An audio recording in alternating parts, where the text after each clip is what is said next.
We have Chuck here now, We're here. and it's 6:30, so I think we can get started if you want to. Chuck. Yeah. Okay. When we call to order the February meeting of the Rules and Bylaws Committee, I'm Chuck Warren, co-chair of the committee, and we have Tina Barrero and Rebecca Dangor, my other co-chairs. And I think tonight, the way we've looked at it, we should have a discussion here, and I think just throw some ideas around and see what we can do, and we won't necessarily have to, we don't need to vote on anything at this meeting, depending on how things go, obviously, because we have time to make changes and do stuff. So, but we just thought we would first go into the issue of the discussion of how other community boards approach officer elections and nominations. And Rebecca and Tina are going to handle this part of it. And I know, and Rebecca's done a lot of research about it, and we appreciate the work that she's done. And so why don't I turn it over to them for this first part of it. Thanks, Chuck. And I'll kick it over to you, Rebecca, since you did so much of the behind the scenes work on this research, for you to walk folks through it. So before I kind of summarize the things that we noticed by reviewing all of the other bylaws of other community boards, I sent Will a Word document that has the relevant parts of those boards bylaws that we will put in the chat, and we'll email to you as well if you have problems, because I have a feeling some people might want to read it for themselves. But with that, I will summarize our findings. So 7 out of the 12 Manhattan community boards have nominating committees or committees under a different name that function as a nominating committee. The community boards that have a nominating committee are CB1, CB3, CB4, CB6, and CB6 calls it an elections committee, but it functions the same way as our nominating committee. CB8, us currently.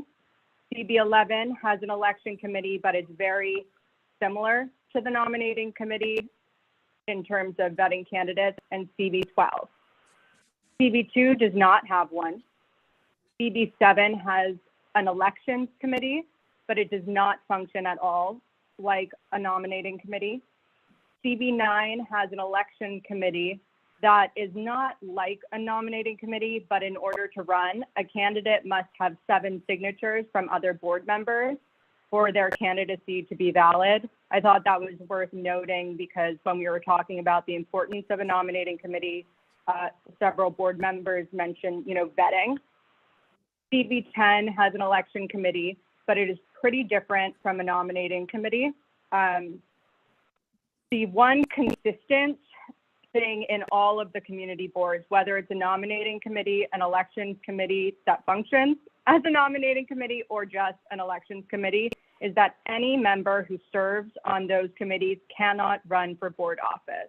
That was the universal from all bylaws, and I think that's to preserve the fact that it would be potentially inappropriate for a chair who is running for re-election to, or any other candidate to run the election during the meeting. Another community board changed their election date recently when term limits came into effect, so that elections would happen during the March meeting to line up with the term limits, since people can only serve for 6 years. But so again, I guess the majority of community boards in Manhattan, at least, we did not look at other boroughs, still have a nominating committee. I don't know if Chuck or Tina, you want to add anything to that? No, I mean, I think No, I think that yeah. So I think at least what I saw is that the majority of our boards do have something that was a nominating committee, and I guess it's one way elections, but we've had discussion here in the committee and also at the full board about alternatives. And I guess that's the second part of our, of our program here, is to just throw around some alternatives. If people, we heard why people don't like nominating committees, but what are the alternatives here? And so why don't anybody who wants to discuss things here, why don't you raise your hand, and we'll obviously recognize people as they raise their hand. And I see, are there any, do we have any public? Yeah, go ahead. Quickly before we go, I just realized I forgot to mention one thing that I think would be of interest. This isn't the case with all community boards, but some did have, did state in their bylaws that if there were contested races, they would have a special event, special night for candidates to speak and answer questions. That was not the same night as the election. And I know that came up a lot during the last meeting, so I wanted to make sure we mentioned that as well. So I guess we see some hands here. We can start.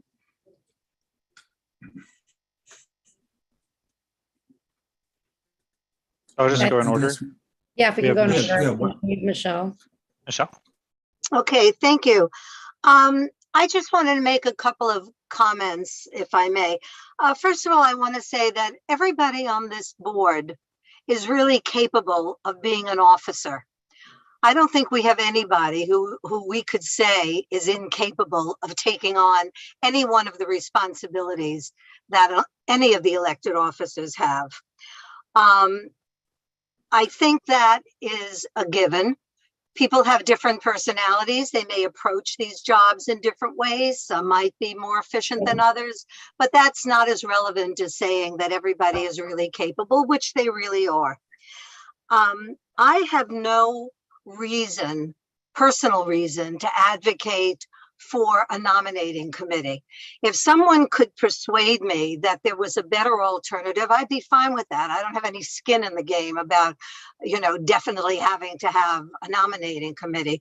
But my observation over all these many years is it has functioned quite well. If you want to tweak it, I guess we can talk about tweaking it.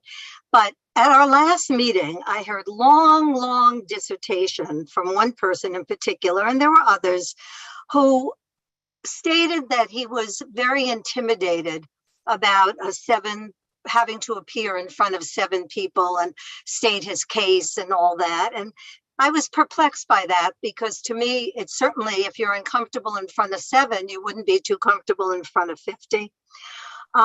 Also, I heard long speeches about how people pick their friends, or they only pick people they like, or they only pick people they know. Well, I wouldn't expect them to pick people they didn't know, or people they didn't like, or people who, they had no regard for. So I think that's a human nature, human condition. That doesn't disturb me at all. It makes sense. Other people have said it was political. Now, I don't quite know what political means. If they mean within the community board, I don't see anything political about that. If they mean that there are people who are running for political office, that is a separate issue that we can discuss, but that doesn't have anything to do with the nominating committee. So I think we can sort of take that feeling off the table. I just think that unless you are so secure that whatever other system you're going to come up with is going to be so terrific and so perfect, I wouldn't throw this out with the bathwater. The one thing that many were concerned about was this confidentiality, this privacy thing. Okay, you could keep the nominating committee and you can change those rules. I have to say, in my own personal opinion, that to me, it would be very awkward if we had a nominating committee interviewing people, and then they would go out and talk to other people on the board saying, oh, you know, I interviewed so-and-so. Boy, he's not very articulate, or he didn't do very well, but I saw so-and-so and they were terrific. You know, I mean, I wouldn't be so comfortable with that, but if you felt that the confidentiality thing should be removed, I suppose what you could do is try it. Keep the nominating committee, no confidentiality. See how that goes. You can always put the rule back. The other thing I want to emphasize that nobody really mentioned last time, and to me, it's the obvious. The nominating committee is nominated. So it's the rest of the board picking the nominating committee. You are putting whoever you like you're placing the name into nomination, and then we formally vote. The last nominating committee had more than 7 people nominated, and we read out the rolls with our top 3. You can do that again. You can, some people complained that the nominations were closed too quickly. My recollection was that it was asked from the floor, were there any more names in nomination, and seeing no hands, the nominations were closed. So I throw that out to all of you because I think we should approach this reasonably and without any of like the personality concerns that any one of us might have, but just as to how the system could work. So I hope this will be a good discussion, but I hope it will be a cautious one and that we don't just toss something out. So anyway, thanks for listening. Those are my thoughts. Thank you, Michelle. Can we? And- Go ahead. I was just going to chime in. I think that's also why we kind of said what we said in the beginning, that luckily we're going to be having many meetings figuring this out. So I don't think we should take a premature action again. Is Rita next? Rita, please. Yeah. Hi. I think that I gave this a lot of thought. I think that the nominating committee, or let me back up. I think that we have more younger people on our board than we had ever had before, and that a lot of people are interested and very community minded in running. I think that what we had before was the nominating committee chose the slate, and we don't want 7 people to choose who the officers are. Therefore, I am suggesting that the nominating committee receive all of the nominations from the floor. They can get and meet with the candidates and prepare the slate in alphabetical order according to your last name.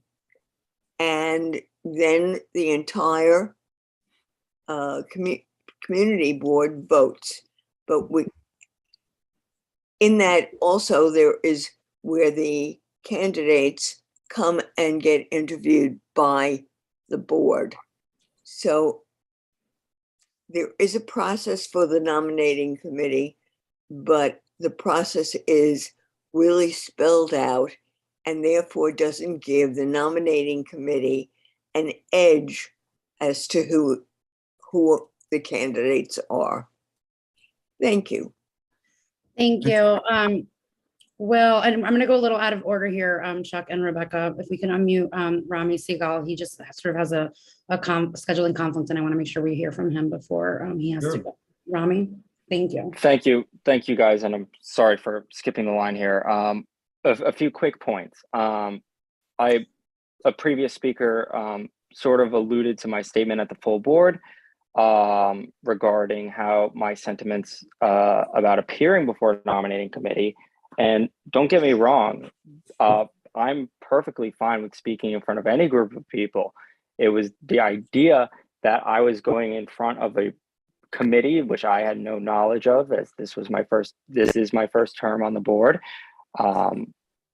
The workings of that committee, who the members of the committee are, And really the sole purpose, because when I was originally asked to run for the secretary position, I looked at the bylaws and I looked and said, well, what is this nominating committee thing? What is it supposed to be? And the bylaws aren't very clear on that, on the direct purpose. So a few quick other points that occurred to me since the full board meeting. I'm not going to reiterate what I said at that meeting. I spoke to my history teacher. Now, you're going to be like, oh, you spoke to your high school history teacher. Now, this class specializes in democracy. So we learn about apartheid South Africa, Nazi Germany, Imperial Japan, Communist China, and so on and so forth. And so I asked my teacher, I explained what the nominating committee was and what its purpose is. And I asked what she thought. And she is a very intelligent woman, a Jeopardy contestant, and so on and so forth.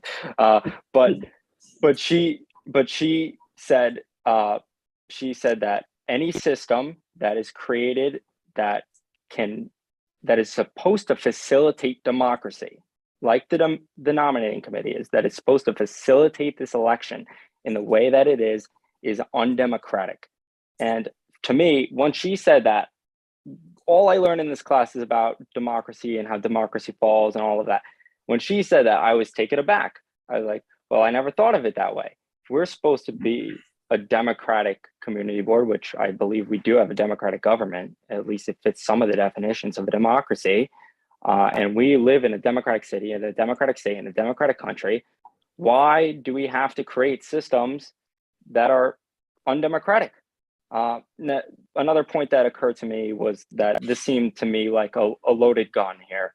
Now, it hasn't, I'm not saying it's been fired, and I'm not criticizing any of previous nominating committees, but hypothetically, and this is what we're in fact dealing with here is a hypothetical, is what happens if you get on a board of, what happens in a nominating committee of 7 people if 4 of the people have biases or really strong biases?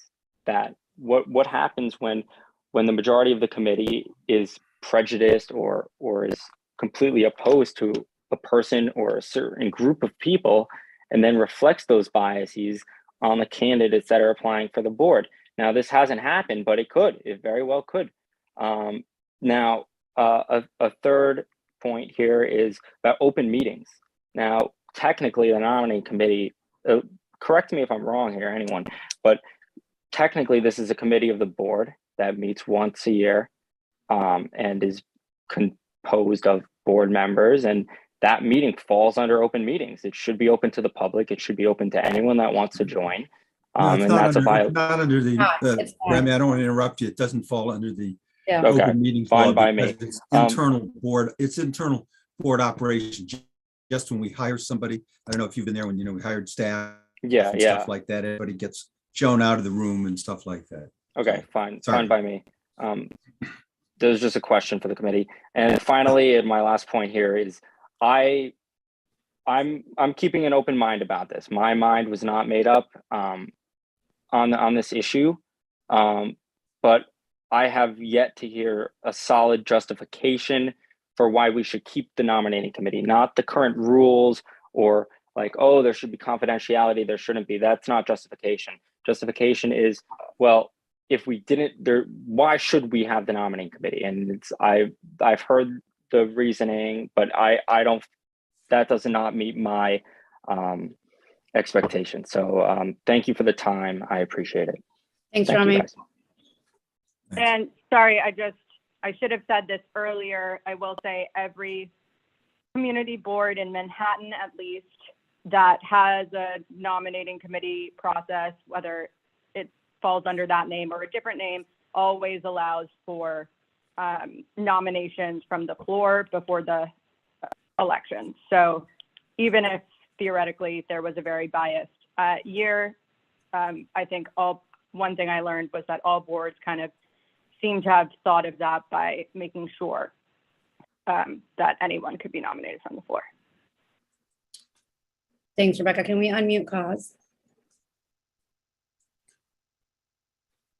You're unmuting me. Yeah, Rebecca, you mentioned that some boards have a nominating committee and some boards have an election committee. what does the election committee do? This is, my question before I go into my hour and a half dialogue. I can answer that really quickly. Basically, I would say, as I said in the beginning, a bunch of boards have a nominating committee that functions like ours. They just call it an elections committee.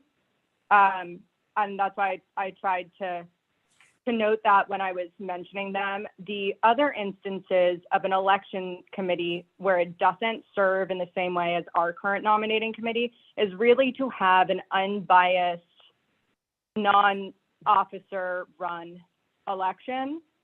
And what they do is, they obviously run the nominations from the floor.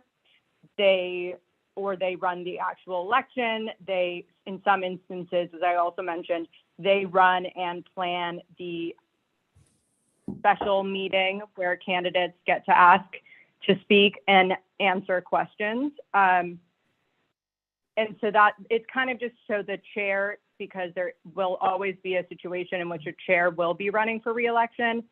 I think that that's what, to me, the election committees that didn't function as nominating committees, that's why they're there. I mean, so did that answer or help at all? Yeah, it does. So theoretically, if we take an election, what happens there is people that want to run nominate themselves and say, okay, I want to run for this position, which we have the nominating committee do in September or whenever it is. So if there's the positions that are uncontested, what does the nominating committee do for the uncontested position? They interview the person that wants to run, and that's it. They can either nominate them or, recommend them or not. But at the full board, if there's nobody to fill a position, who gets, somebody gets nominated from the floor. So, as I've been saying, why don't we hold the nomination or election, is whatever you want to call it, exactly as the council gets by a certain date, you nominate that you want to run for this position. Then for the next 2 months or month or 2 months, any contested position can be aired, discussed, where people can ask questions. We can have a full board meeting. And how many contested positions have we had lately? 1, 2, 3, no more. So everybody that wants to run for any position puts their name in September. The month of October, November, or whenever, we have open meetings for everybody to ask whatever questions they want, and then have the same election at the full board meeting. So we could theoretically get rid of the nominating committee. We have already a substitution on the nomination. So that's my hour and a half dialogue. Cos, I think we've actually had more contested nominations than you think. And we've had contested nominations for chair a few times, but we've had contested nominations for first vice chair and second vice chair a number of times over the last 10 years. So I mean, it just hasn't been one candidate just for any position. I mean, usually once someone is elected, maybe the second time around, it's not as contested, but that's not always true. But I think, at the same, so I think it hasn't always been that way. It's not that. And I guess the question is also how much time that the board wants to devote just solely to the election process. How many months do you want to deal with that? And I mean, spend the whole time dealing with it, spend the whole meeting dealing with it. But in 2 months' time, you could have 2 or 3 televised half-hour or 1-hour sessions with all the board members asking the contested position a question. It's a way of elections. Have you been to one of our meetings lately? When's the last time you got the full board a half hour or an hour? I preside over a lot of meetings of our transportation committee, which I know have contributed to, and I'd say we go with a lot fewer people meet, board members. Well, maybe that's We something, end another up going rule. for a minimum 3 hours. Maybe that's another rule we should come up with, a minimum time amount of people speaking. Thanks, Chuck. Thanks, Kaz. Can we unmute Gail? And I just want to remind everyone that during our last discussion, I can't remember if it was the committee meeting or in the full board, I think I reminded people several times. We encourage board members to join this committee. We are a small committee. And so I just wanted to thank Gail for stepping up and agreeing to join the committee formally. So Gail, if we could unmute her. The nominating committee, for the most part, not only the chairs, but the committee members want to do the right thing. Because in some ways, like a jury, people go in and there's a seriousness. Ours is different from looking at somebody who might have committed a crime, but there is, I think, a conscientiousness that just comes from being charged with a responsibility. However, I do think that given the fact that more and more of our board members really want to serve in leadership positions. And what I listened to was at least 7 of our fellow board members who felt that the process was not transparent, who either by not knowing some of the people that were interviewing them, and that doesn't mean being reluctant to speak out, but it is true if you don't know who the individuals are who are interviewing you. If you haven't quite yet found your way and yet you want to contribute. And I think that we have a remarkable group of people because everybody wants to kind of get involved.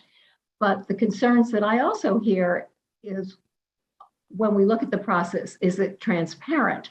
And what I understand, even with Community Board 6, where they have an elections committee, however, they work partially as a nominating committee. The board chair appoints 3 to 5 people to serve on that elections committee. Then anyone who wants to be able to run for office is able to do so.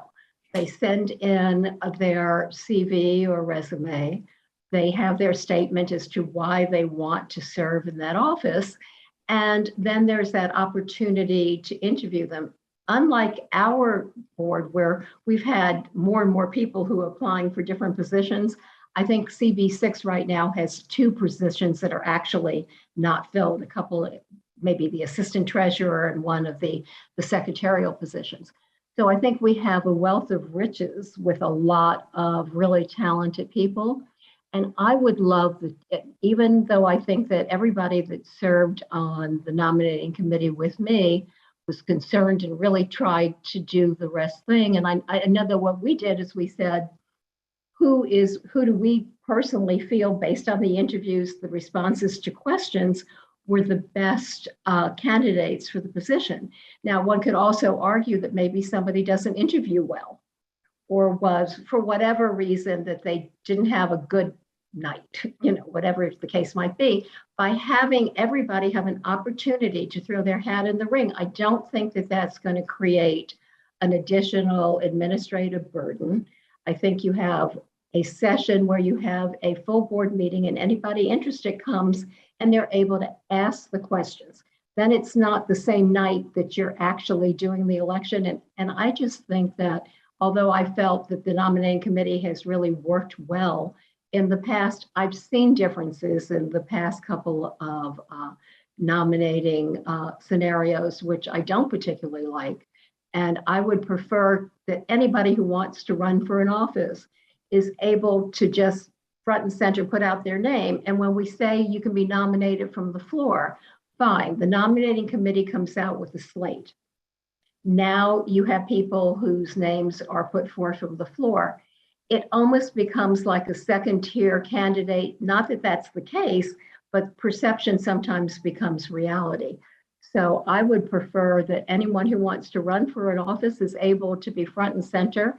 I don't think we're going to have so many people for any position that we're unable to handle it. But as I've thought things through over the past few days, particularly, I think that that would be the best approach for us. And the other question that I had was to deal with what's been raised by some board members regarding, do we have to have an open vote? Now, I know that when I was first on the board 6 or 7 years ago, and Jim Kleins was chair, when it came to electing the nominating committee, 7 people were elected, but we knew the 7 people who had the highest number of votes, but we had no way, it was all done by secret ballot.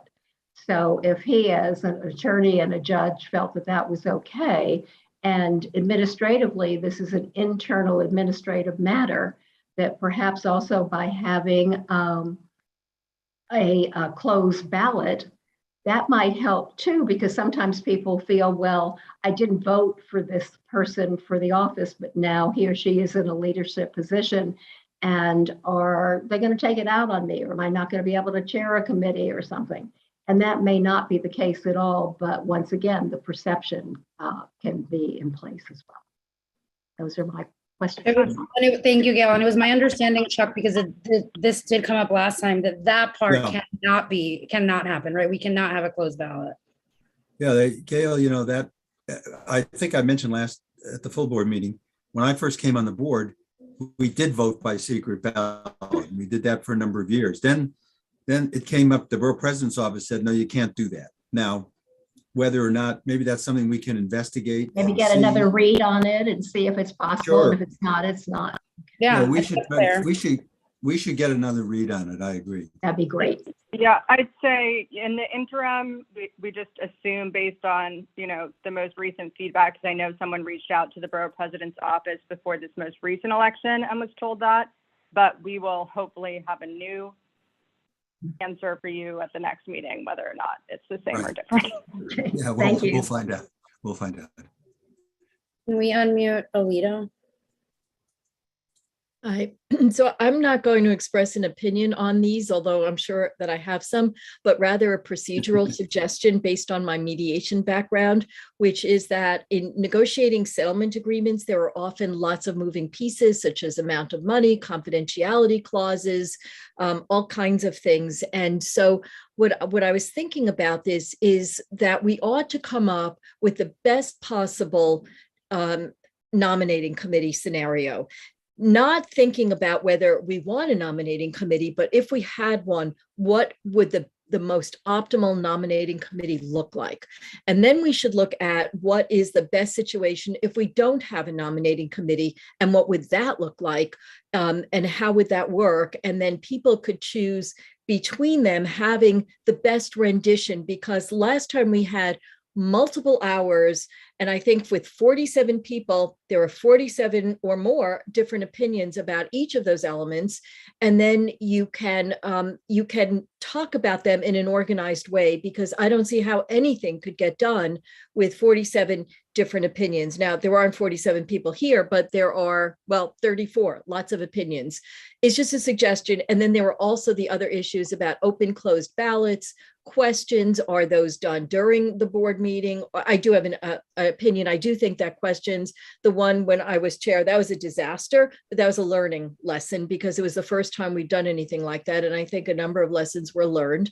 But I think moving forward, it's especially if there is more than one candidate running, it is a really important opportunity for board members to hear about that. But that's another issue, is who asks the questions? Does anyone vet the questions? Are they during the election meeting, or are they at a meeting prior to the election meeting? So there are all kinds of decision trees with respect to both the nominating committee and not having a nominating committee, and all of the procedural issues in between. So that would be my suggestion for how to come up with a possible scenario, or at least options for people to vote from. And I hope I'm not stepping on your toes, Taina or Rebecca or Chuck, but it's just based on my own experience and the work that I do and how I try to approach it. And then if we get to that, I'm sure I'll come back later with opinions, as you know I have now. So thank you. I will say that was an internal conversation we had, and kind of why we wanted to try and not vote on something tonight. We think if we're going to make such a big decision based on our bylaws, we should have 2 fully fleshed out ideas, and we should not, really vote on something without knowing what something else could have been. But we're trying to be as fair as possible to to how everyone else thinks, but it was definitely something we discussed and we're hoping to have the opportunity to do. Because as we said during the last meeting as well, we had spent a lot of time on finding the flaws and inconsistencies and areas for potential improvement of our current system. And so we're ready and able to make sure we have that conversation as well.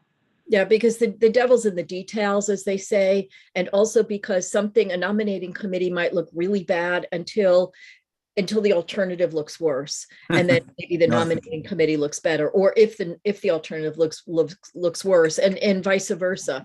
I would say though that one thing that chilled me a little bit last time were some comments that there shouldn't be more than one person running per office or position. And I think it's a really good idea to have multiple people running. So in thinking about a nominating committee and in thinking about not having a nominating committee is how to make it fair. Because as Gal pointed out, if it's a two-tier system, and it used to be, then that presents a problem for people being nominated from the floor. So I'll leave it at that, because otherwise I'm going in circles and I don't want anyone else to go in circles with me. So I'll stop there. Again, they're just suggestions because there are a lot of points of decision, and that's all. So thank you.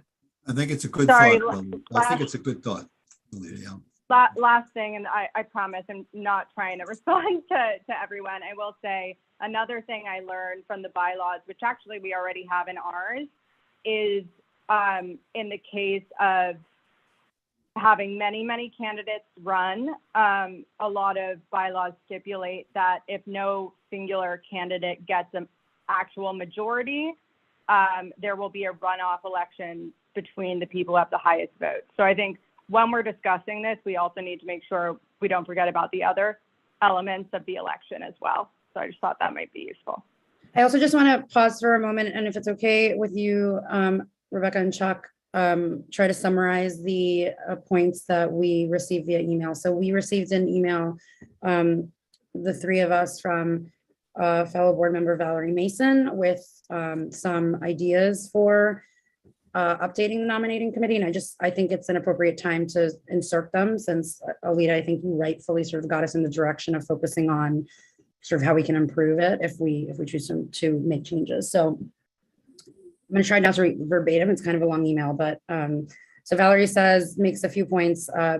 A, that she believes the nominating committee does serve a useful purpose, and that the evidence that 7 out of 12 boards in Manhattan have them helps with that case, and that we should continue to have it, but it needs some updating. She indicating it would be useful to have a variety of experience on the committee. Perhaps of the 7 members, we require 1 new member, 1 interim, and 1 senior member, all of those to be defined. Third, that the bylaws should be amended to state how long a member has to submit their candidacy, perhaps 2 full weeks after the announcement of the committee.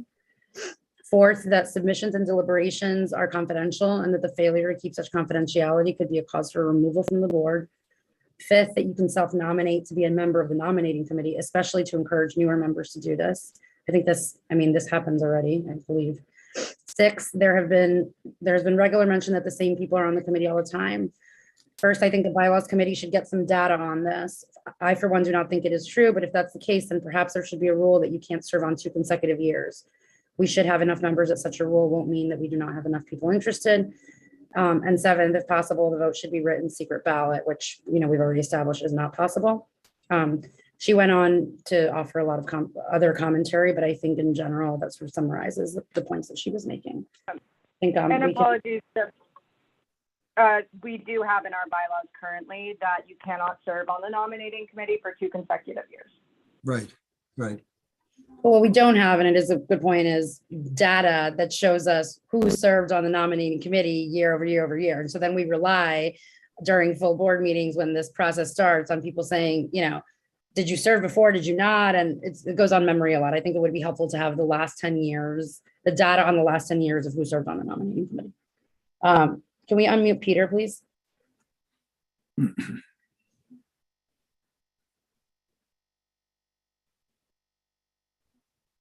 I'm pausing slightly because I'm trying to absorb all the things you just said, Taina, which was actually helpful. I like the idea of trying to come up with maybe a couple of alternatives. I guess I'd like to start with, it seems to me an open question what the purpose of the nominating committee or the electoral process should be. And to me, the purpose should be to maximize the information available to the board members when they vote for officers. And it seems to me that the way we've set it up now is a perfectly set up to achieve the opposite. We have a confidential nominating committee where there's a rather extensive conversation, I guess typically maybe as long as 30 minutes, where a select group of people actually get to learn a fair amount about a particular candidate. Then we go, but that's confidential, so that's hidden and forgotten as soon as the meeting ends, at least in principle. And then we go to the large meeting. And this year, I was actually very disappointed. I thought it was actually very unfortunate that we, and I think I know why, but that we decided there would be no questions of the candidates. So all you get is, let me call it a self-serving political statement, which of course is what it is, totally fair, totally appropriate, that people should be able to serve themselves and describe what they're planning to do. But to me, the notion that process should have no opportunity for exchange and inquiry and so on, how to set that up, I'm open. I don't have a particular answer to that. It could either be that the nominating committee meeting is open so that other people can learn from that Q&A. And I don't think that the question of whether you're going to say somebody's, something disparaging about somebody is a problem. You don't even have to say that. I mean, everybody will have heard what somebody said. And if they're sort of incoherent or so on, that would seem to be sufficient. Or, and I'm not sure I'm equally pleased with this idea, or maybe it's the same thing, is this notion of having a special committee meeting. I'm not sure that the full board would want to spend, a full meeting with a Q&A and so on. But again, that's up to the board to decide. I'm going to comment just briefly on the experience I had 2 years ago when Gail was the chair of our nominating committee. And we had, it gets back to what the purpose of the nominating committee is. We had two candidates for chair. It happened to be Shari and Russell. And we initially did the vote. I'm not going to go into the whole story, but we initially did the vote. It was 4-3 in favor of Shari. And therefore, at one point, we believed that it was suggested the appropriate thing to do is report out Shari and not Russell. I felt consistent with what Michelle said at the outset. I thought both were valid candidates. It didn't seem to me that a 4-3 vote should be decisive in terms of who we are implying is qualified or not qualified. So as Gail will actually remember, I reversed my vote for Shari so that it would be tie, so that we would report both out. So I'll go back to my original point. I'd like it to be as informative as possible. I'd like to be an open meeting so that people can actually learn what people are saying. And I absolutely think the most unfortunate thing was to have no questions. Now, I think the reason for that was the year before, and I won't name names, but some people may remember, there was at least one person who what shall I say, put enough vinegar in the conversation so that it felt inappropriate and awkward. And that was unfortunate. In any case, those are my thoughts. Thank you. Tina, maybe you can go on about this. I will say, I think one part of having the nominating committee and the confidentiality the way we do is we actually don't know for sure if there were not more people who ran for certain offices. I didn't serve that year, but there could have been, I think, more than two. I mean, I did serve that year, and it's my understanding that the last 2 minutes of what you said is exactly what we're not supposed to do, but that's just me. Can we unmute Vanessa Aronson? Hi there, we're going to have a visitor too. Hello there. Thank you. He can't hear because I have my headphones in. Okay, got it. You all. Can we hear from the other member of the committee sitting with you? Do you want to hear? Do you want to talk? He says, Great. Okay. So thank you again for giving us the opportunity to share our thoughts today. I'm really glad and hope we're all in agreement that we can make some time to talk through, since we have this time to talk through sort of the different options and not make a decision today. So thank you for saying that. Okay, you're going to go do bubbles with Daddy. just a few things I wanted to acknowledge was first that I do think that everybody who has served on the nominating committee in the past is done it with the best intentions, and I don't, I think I trust that everybody on the community board is there for the right reasons, and that everybody who wants to be a part of the nominating committee, which is of course an extra time, extra effort, is doing it for the right reasons. To Alita's point, I do think that maybe we can present some different options here, and those that I'm hearing include, keeping everything the way it is with the nominating committee, adjusting the charge of the nominating committee, or really reviewing the nominating committee.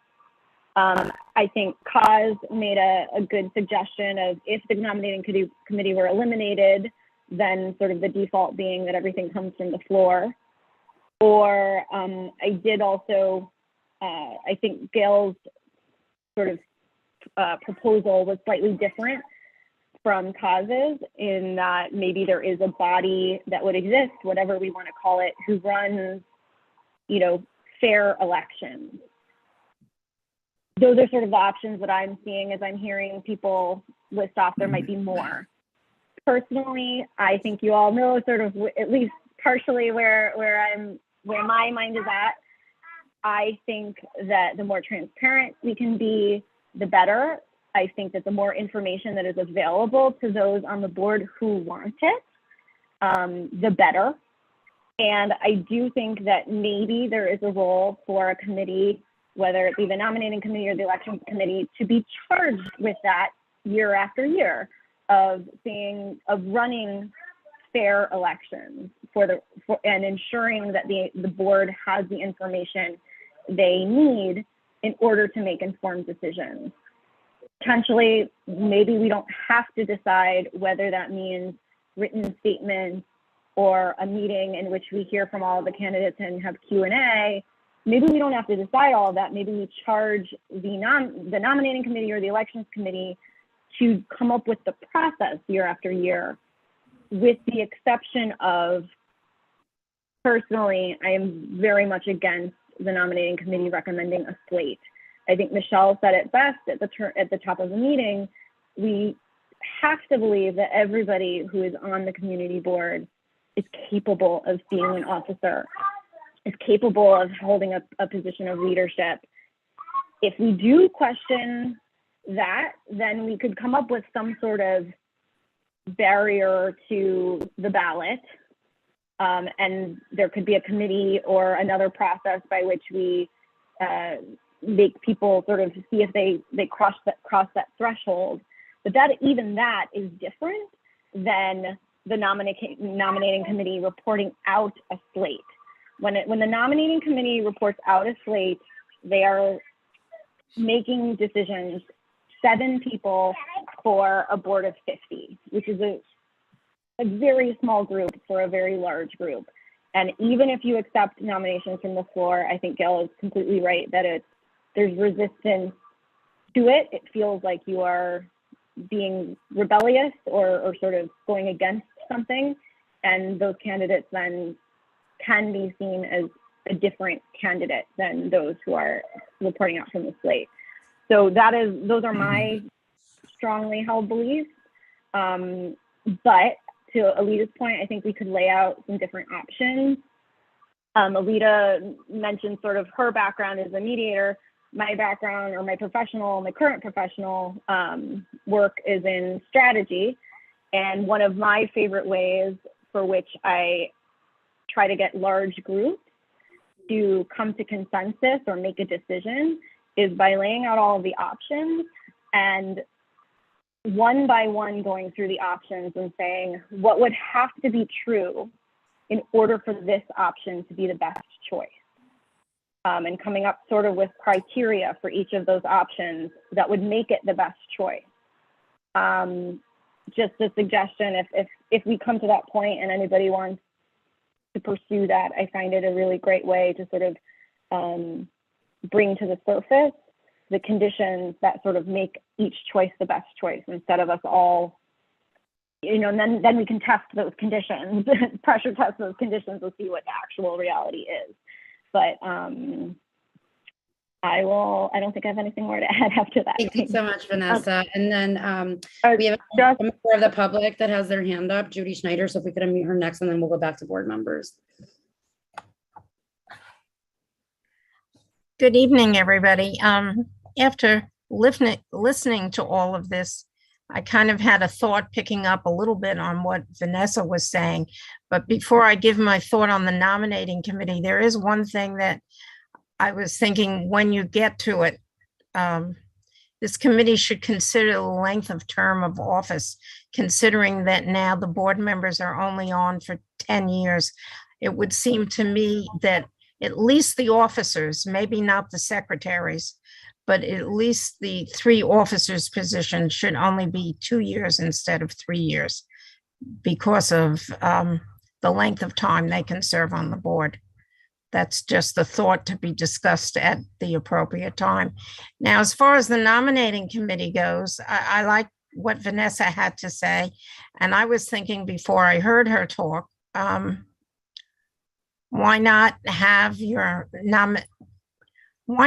a separate meeting consisting of, that was mandatory for all 50 people, and have your 7 people who are nominated to the nominating committee, and have it a public meeting, and have all the people who want to run for these office come, and the 7 people do what they always do. They allow the person to speak about about themselves and why they want to run for office.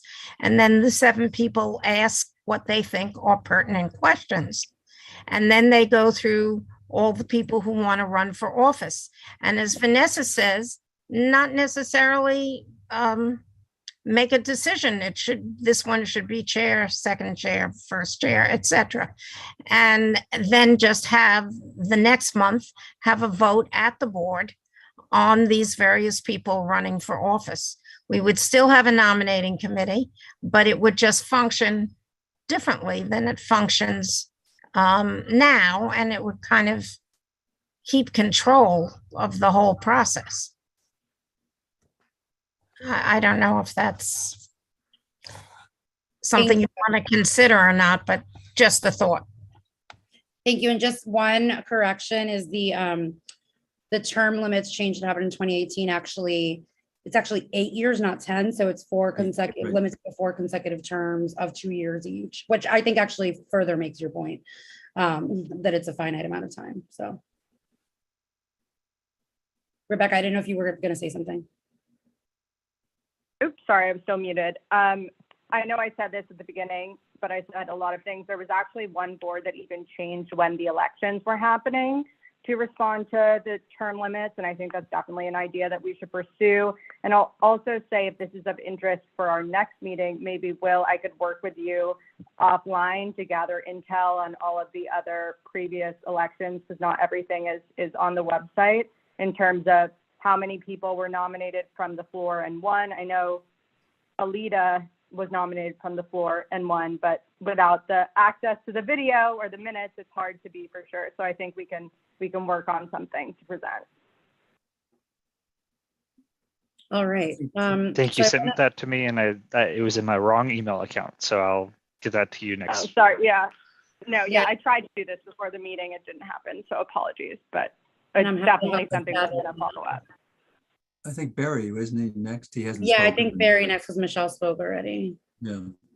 Good evening. A point of personal privilege. I do want to point out that to our newer members, Judy had been a member of this August Community Board from 2002. I'm sorry, to 1993 until 2015. So she speaks with some knowledge of process and procedure.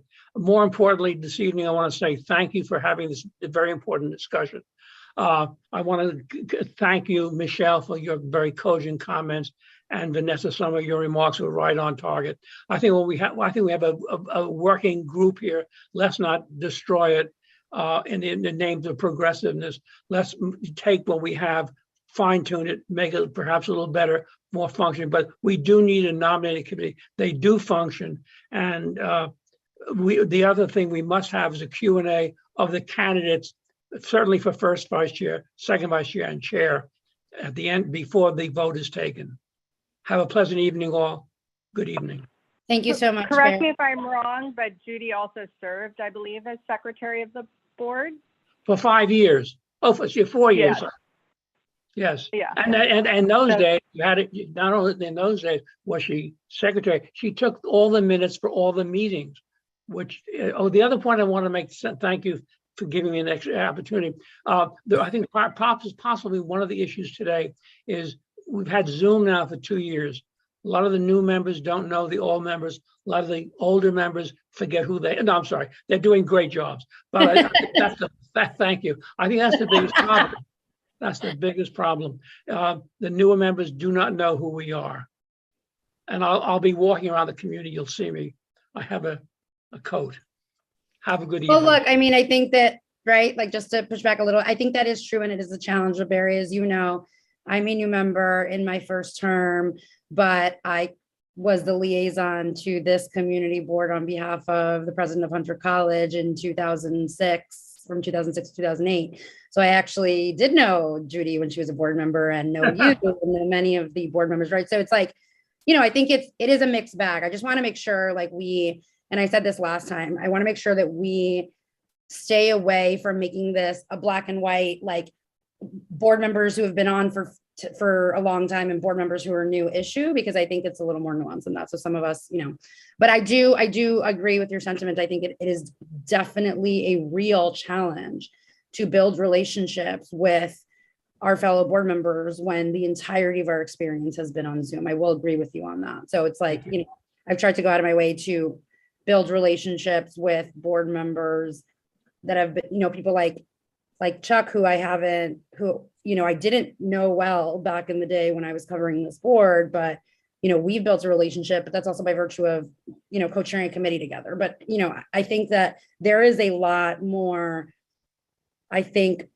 there's a higher expectation and a lot more pressure on new board members. So really, you really have to go above and beyond to build relationships, because it's, you know, and invest the time, because you're not having to. I think that's what's driving this uncertainty about a nominating committee, because not only don't they know who the candidates are, they don't know who the members of the board are. But I'll set enough.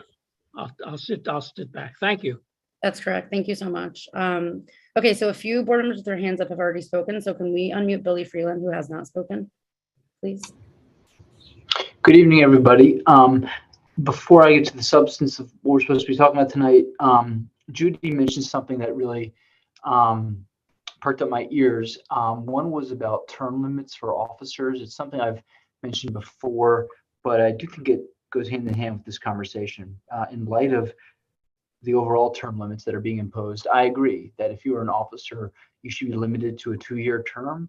Other boards do it. I believe that's the term limit for CB2, at least for the chair. It would encourage more turnover, more opportunities for people to be in leadership positions. I don't really see a ton of advantage to having someone be a 3-year in a row chair versus 2-year in a row. So I do hope that's something that this committee will take up soon. I also think we need to increase in the bylaws the number of public members who are allowed on each committee. I believe right now the bylaws limit it to 2 people. That's correct. Again, with the overall term limit issue, we ought to be finding more ways to get people involved in the community board for 2 reasons. One is we want to encourage people to get specific committee level expertise while they're not full board members. And the second is, you know, let's say, for example, and I hope he won't mind my calling his name out, but let's say David Halpern, right, is term limited, but wants to remain involved in the Landmarks Committee, where he obviously lends a lot of expertise. If he'd like to be a public member, it'd be great if we weren't limited to just having 2 public members of the Landmarks Committee. Now, on this question about the nominating committee, I just, you know, I believe we voted, and we had almost half the board at the meeting where we voted really to replace the nominating committee. So I personally would be kind of disappointed if we ended up in an outcome where we preserve the nominating committee. You know, I think that's what we voted to do, and so to backtrack on that would just be very disappointing to me. I know there's a lot of folks who want to keep it going, but again, it's working in other boards that have an elections committee, CB2, CB7, and other boards. So the way I see it is you don't lose a lot by replacing the nominating committee. You can still have people get to know their colleagues and who's applying to run for board office and so forth. But what you do lose when you replace the nominating committee is you lose that at least perception that it's political. And so whether it's political or not, I think the perception is something we should be wary of. And then lastly, just because I'm someone who's used that term political, to what Michelle was saying earlier today, to me, the term has always meant not like politics, but just this idea that it is very relationship based and that there are certain cliques on this community board.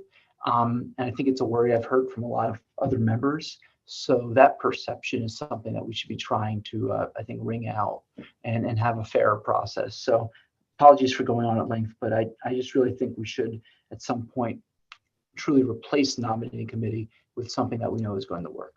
Thank you. Sorry, I do want to say that actually during the committee meeting, the vote was not, it was a small majority and it was tabled at the full board. And a lot of the people who had voted in favor of abolishing the nominating committee at the earlier committee level meeting actually spoke in favor of tabling it or changed their mind. So I don't think we can say that we definitively voted on getting rid of it, because we did not. It was 26-10. No, I believe 25-10 and one abstention at the committee level, but at the full board. Yeah. Yeah, and it was pretty similar numbers, just reduced maybe by 20% at the committee level. So I don't think we can say for sure that we decided definitively one way or the other. Well, if I may just say, as one member who was at both of those meetings, my perception was we were voting to replace the nominating committee, and that the full board, yes, we voted the table so that we would charge, and these are the words I used, let's ask the bylaws committee to figure out what we're going to replace this with. The big hangup was that we passed the resolution with no mechanism for nominating committee stays in place until it's actually replaced, I guess.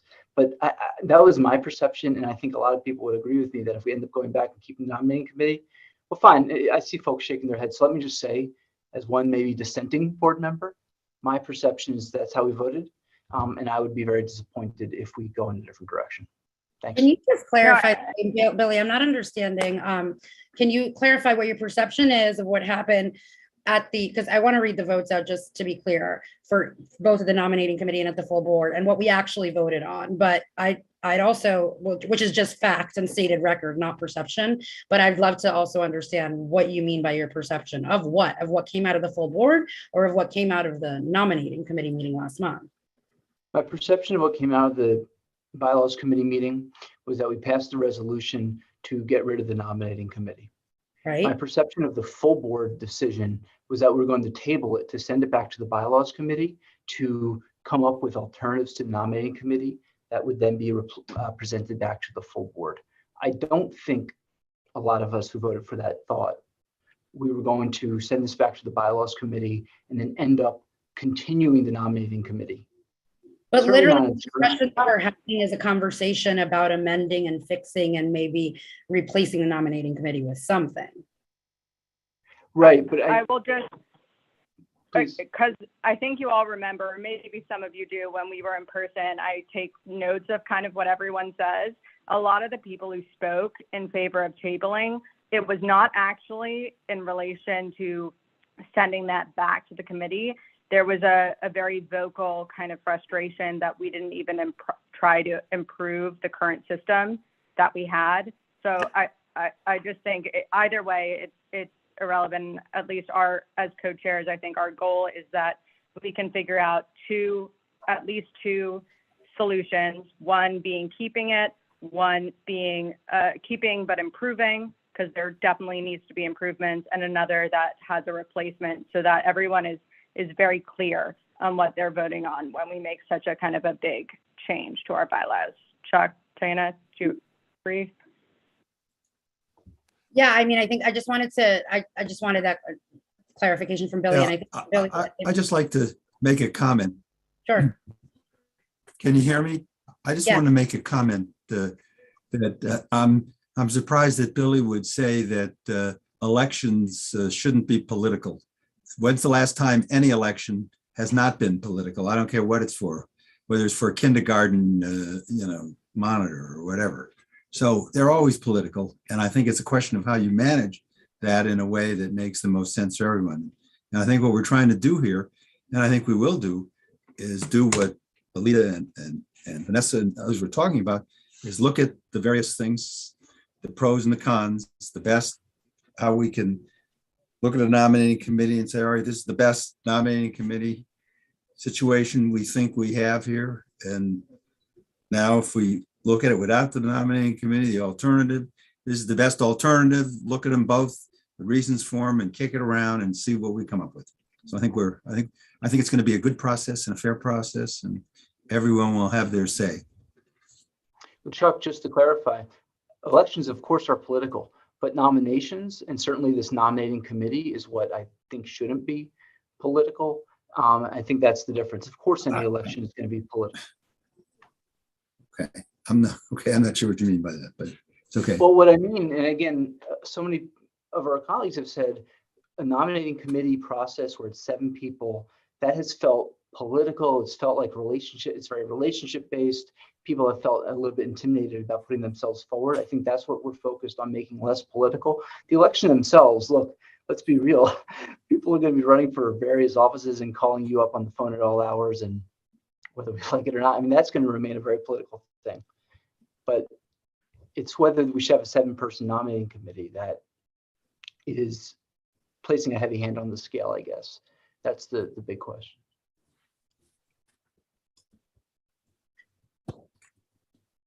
Okay. I think that, we don't have like you gave the vote for what happened at the full board meeting, but we don't have the minutes that sort of read out exactly what the vote was. It was for tabling, but like what we actually said we were sending back to the committee. It was. No, it was tabling it. The motion was to table and send it back to the committee. Right, Sorry. table and send back to the committee. There wasn't any specific direction. It was just table and send it back to the committee. That was my understanding as well. I just wanted to I have that right. We have the rest of we have Felice, who has her hand up, who has not spoken yet. So I'd just like to thank you guys for engaging in a very thoughtful discussion and for all the pre-work that went into this. I don't think at least in my short time on the board and my limited experience on the nominating committee, it was not political or cliquish, just because we didn't have, at least my sense was that we didn't have the knowledge or the experience to actually engage in that. But I think the question really is, what's the role of the nominating committee, and what do we hope the nominating committee can achieve? The thing that was the big challenge on the nominating committee is figuring out what exactly it was we were tasked with doing. And I think this, what we can be most helpful with is really providing some clarity on what we expect the nominating committee to accomplish. I think there is some value in having those meetings be open so that everybody can hear kind of the interviews and the question and answer. We tried to make sure that everybody got the exact same questions, so it was a fair process. But I think I think we need to clearly set out what we hope the nominating committee will accomplish and what some of those parameters are. But I think there's value in whether you call it a nominating committee or an elections committee. There's some value in having a side group go through the receiving the applications, interviewing candidates, and maybe the answer to that is, as one of the suggestions, is making sure that interview process is open for anyone who's interested in listening to hear the candidates. Thank you. Excellent. So the remaining hands that we have up are board members that have spoken already. So I'm just gonna call in order of where they are now. So if we could unmute Michelle. Thank you. So I just wanted to make a couple of comments. I also want to say I remember the vote to table in the same way that Rebecca and Tyene and Chuck remember it. We have to also be mindful of time, and the suggestions that were thrown out were good, but we have to be mindful of time. I like the format where 1 month we solicit applicants for the positions, and then the following month, or they have 2 weeks, which somebody mentioned they wanted to be part of the process, and it is already. I think it's 2 weeks in order to submit, your request to be considered. The following month, you make a brief presentation, and the following month is the vote. We currently have it September, October, November. Whether or not that's up for discussion because of the term limit and the appointments are in April, that's another question for another day. I don't know how I feel about that. But that process should be short. These are 1-year terms, even though there's an option to run again for years 2 and years 3, and we may consider changing that. But the term itself is 1 year. I'm not so sure that setting aside a Q&A where 50 people get to ask questions about whoever the nominees are, and however many there are. In some cases, you will have 2 for an office. In some cases, you will have none for an office. In some cases, you'll have 3 for an office. I was not happy with how the Q&A went last time. I was appalled by some of the questions and some of the challenges that were put out there. To me, it was appalling. And to me, when you talk about bias, you are hearing people who viciously questioned the candidate for whom they were not going to vote, and were very soft on the candidate who they favored. So I'm not so sure you can create a process that rids everybody of their initial point of view. I want to speak to the issue of cliques. To my mind, there are no cliques. There's nothing political within the board, except for those who are actual politicians in the outside world. But within the board, there's no politics and there's no cliques. What you have is people who are like-minded often reach out to each other. We have some that you could probably all look at and call them the preservationists, those who you can count on to make an argument for preservation. We have others who are the bicyclists and the cyclists, and you could be sure how they're going to vote on any issue that deals with cycling. So you want to call that a clique? Call it a clique. But basically, as in life, you sort of reach out and gravitate to people with like-minded thoughts.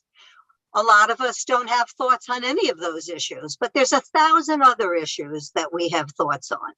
So there's not like a clique, like a fraternity and a sorority that has secret meetings anywhere, at least nothing I've been part of, but I do know that there are people who feel the same way as I do on certain issues. And I would think it would be ridiculous to deny that that's happening.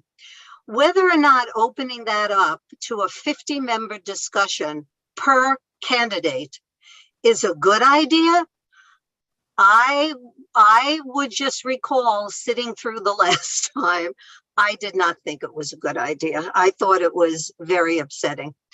The other thing is, somebody made the statement that 7 candidates are choosing the nominees. No, they're not. The nominees make application. The nominees throw their hat in the ring. The nominees determine whether or not they want to run.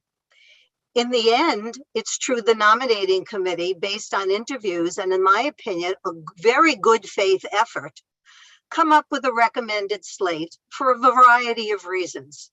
Whether it be in our case, I know when I was the chair, we did consider the new member and actually ended up nominating her. And each nominating committee, I believe in good faith, evaluates who is before them.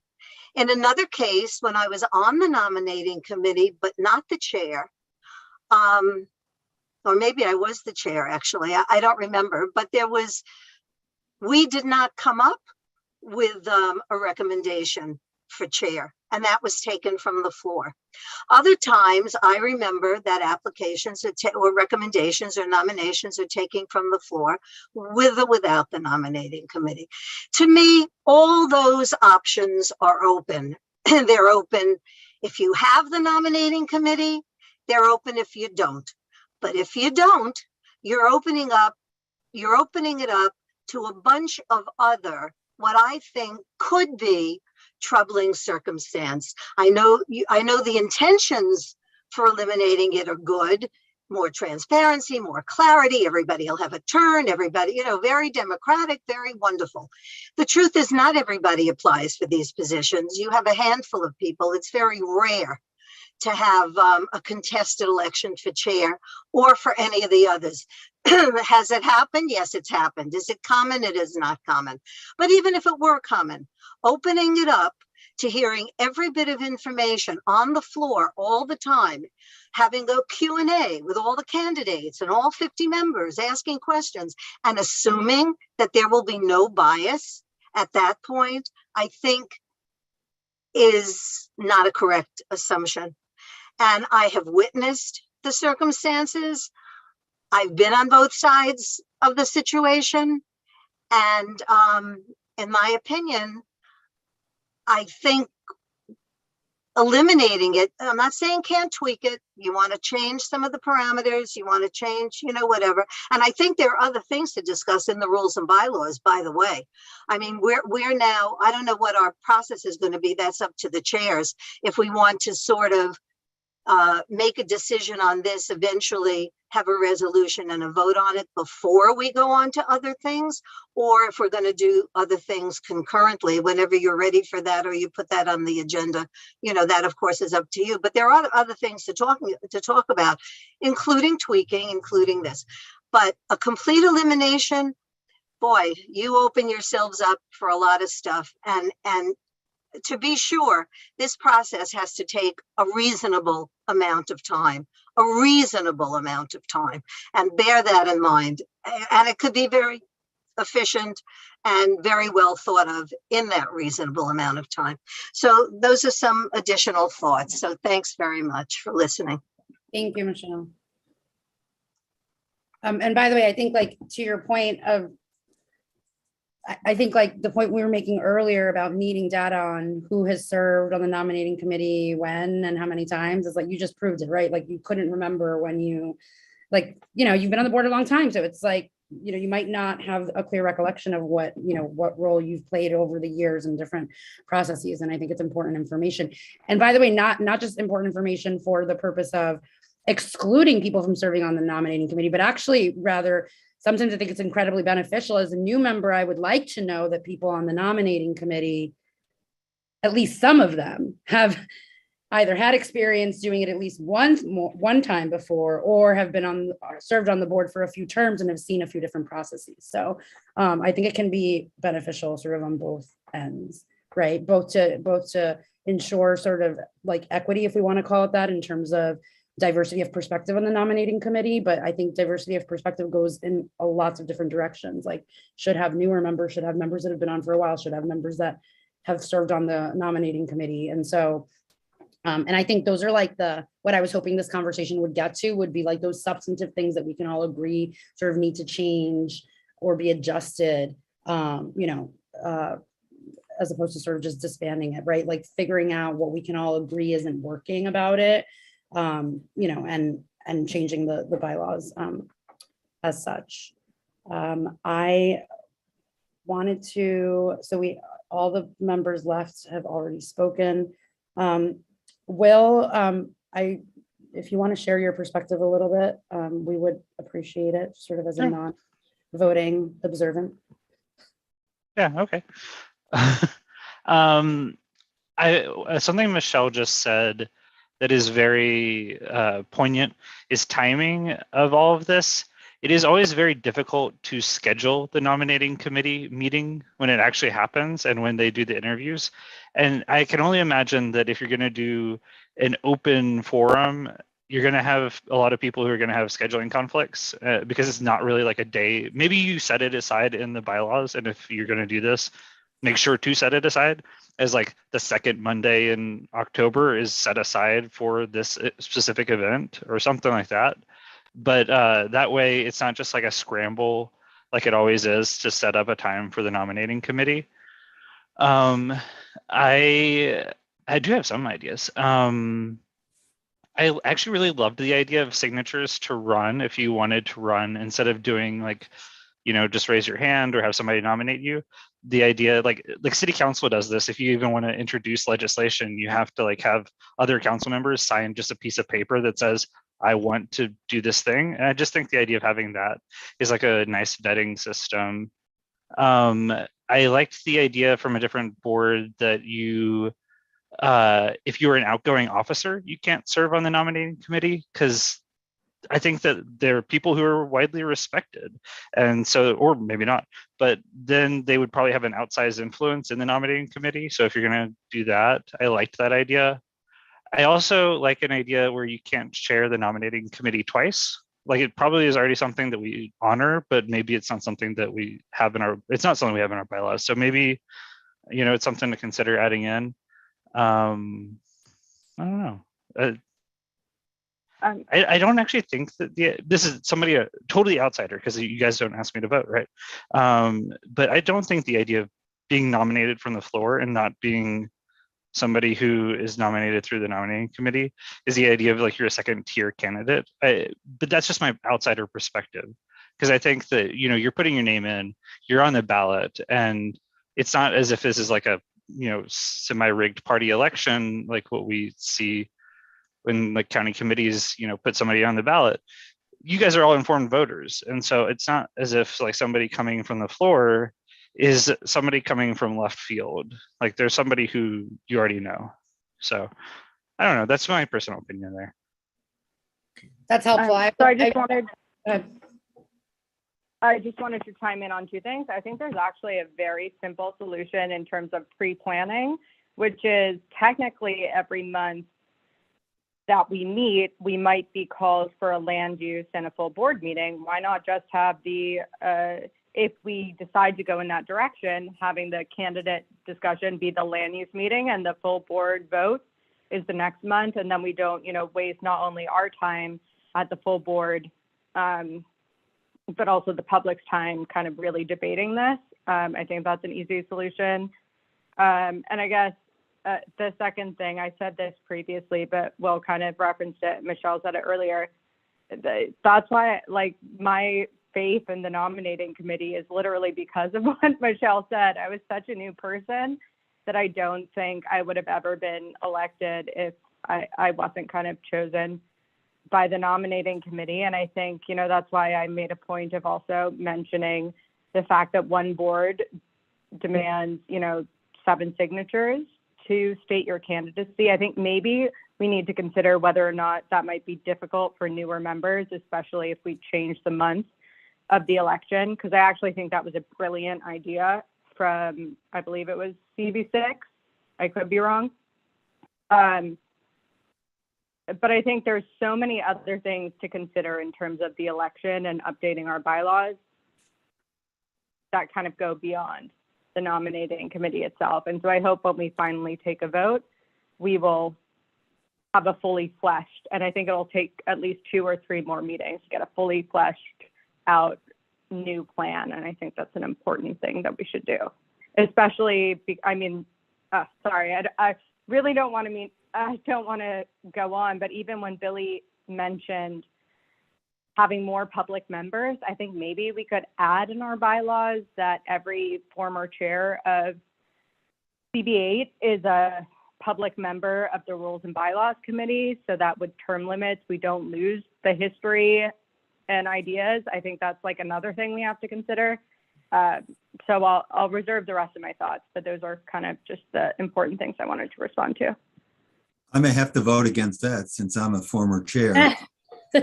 I may not want to get stuck on the Rules and Bylaws Committee after. So I'm gone. member emeritus or whatever, just people will be able to reach you, right? If they have questions. We I'm don't just want to kidding. lose. We don't want to lose the knowledge. It's a good idea. I think Elizabeth hasn't spoken before. I think Elizabeth Ashby. Elizabeth has not, and she has her hand up. I just wanted to, comment just one thing. Will, getting your perspective was really helpful.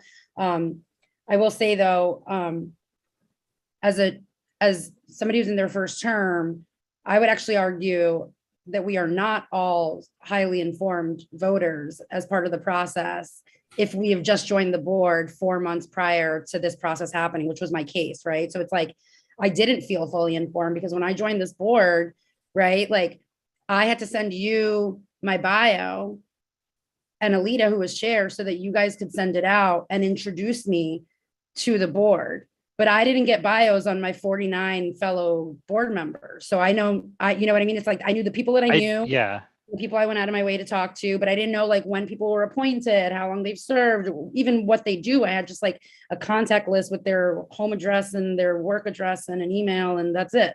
So I think some of us, if you're, and it's a small minority, right? So it's like, that might just be 3 or 4 or 5 people, but it can feel very, it's like, then we are actually relying, and I actually happened to serve on the nominating committee that year, which is why I feel strongly that it was a very helpful process for me to be involved in, right? Because then I got to talk to the candidates and be part of that process.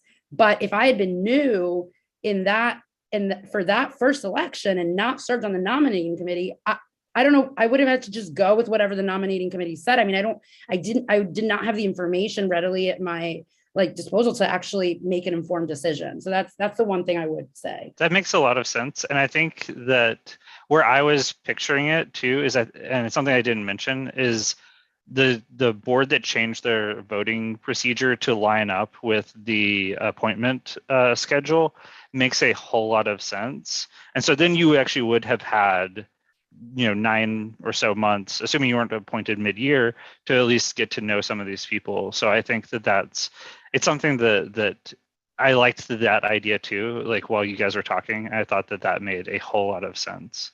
I like that, right? The timing thing makes sense. Okay, can we unmute Elizabeth Ashby, please? I'm afraid I'm going to have to ask you to mute me because my dog is going to bark when the dog walker comes in a few minutes. So I'll speak after, I'll let you know when she's left, and I'll speak after one of the following speakers. If you would mute. Okay, so let's go back to, I don't see any board members that haven't spoken, so let's go back to Alita. Thank you. I hope I'm not stepping on toes again, just make a suggestion that maybe a way to proceed for the time being is to talk about what the purpose of the nominating committee is or could be or should be. Because if people are going to be nominated from the floor and be treated as fairly and reasonably as people being nominated by the nominating committee, then the role of the nominating committee is not to pick a slate of officers, which is what it had been traditionally and what I had been told, I think I mentioned last time, by Jim Kynes, that people who are nominated on the floor, it doesn't end well, it doesn't go well. So maybe to talk about the purpose of the nominating committee. And I think if everyone could agree on what the purpose, if we were to have a nominating committee, might be, then that leads to other questions. Michelle, I completely agree with you about how appalling those questions were. And so maybe that's a purpose of the nominating committee, is to vet questions, write questions, and present questions to the nominees for each particular office. And even if it's one person, maybe there's a reduced set of questions. So a lot stems from the idea even of questions. Who's asking them? How are they compiled? Do the same questions get asked of each candidate for a particular position? Do any of the same questions get asked of any candidate? Because after all, there is a chance that the second vice chair becomes the first vice chair, becomes the chair in a year. That could conceivably happen. We saw with Tricia that she left unexpectedly, and Rit that he left left unexpectedly. So, well, he wasn't an officer, Patricia was. So in other words, that kind of thing can happen.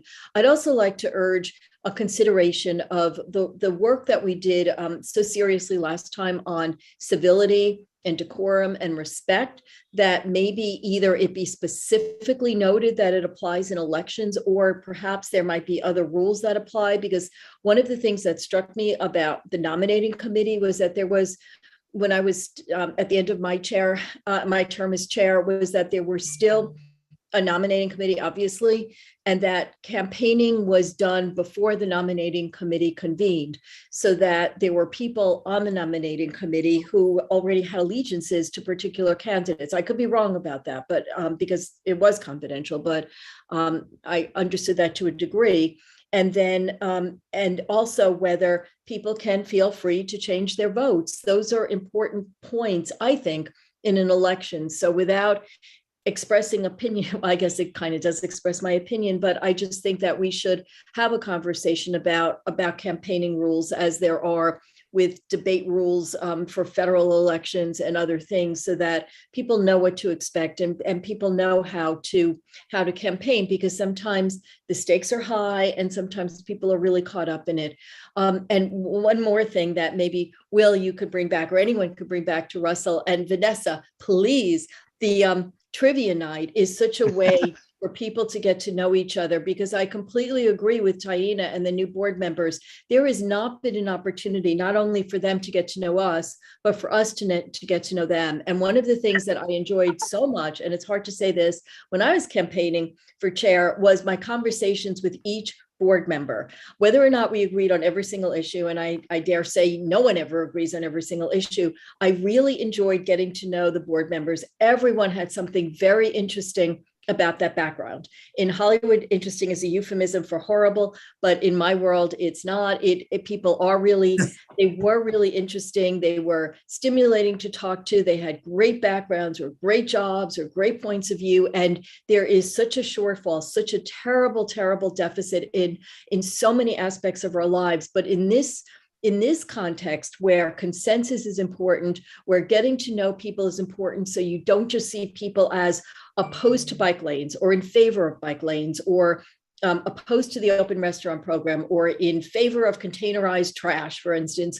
You get to see people as people. And so even though this has nothing to do with the election, it really has to do with just a plea for us to spend some time together on Zoom, at least until Kathy Hochul, and maybe it's coming soon, given the mayor wants to get rid of all indoor vaccine and mask requirements soon.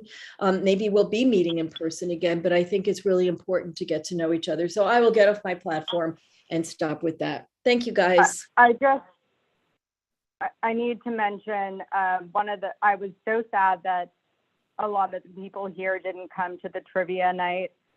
The most recent one, Vanessa did such an amazing job. It was one of the most fun evenings I had during COVID. And Will did an entire cocktail, like multiple cocktail presentation. It was amazing. And I hope in the future we have higher attendance there. It needed to be said. Vanessa and Will both worked very hard on that night, and it was amazing.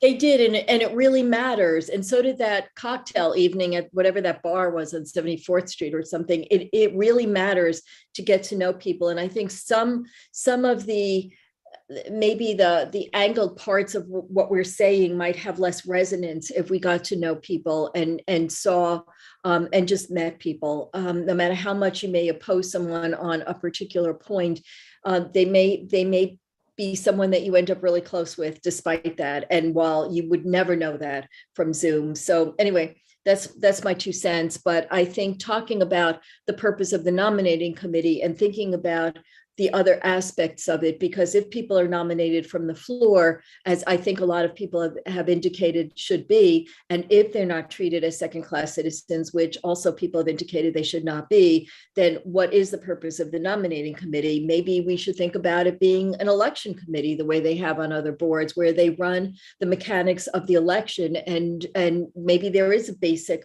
level of qualifications, whatever that might be, and they ensure that, rather than choosing a slate of people to maybe be augmented by nominations from the floor. So that's just throwing that out there for discussion. I've really explored the nuances, and I know that there are lots of nuances to all of this, which all of the people who have raised their hands now or prior have made reference to. There are just a lot of different ways of thinking about it. So I thank everyone for bringing various issues up, and thank you guys for all your time right now.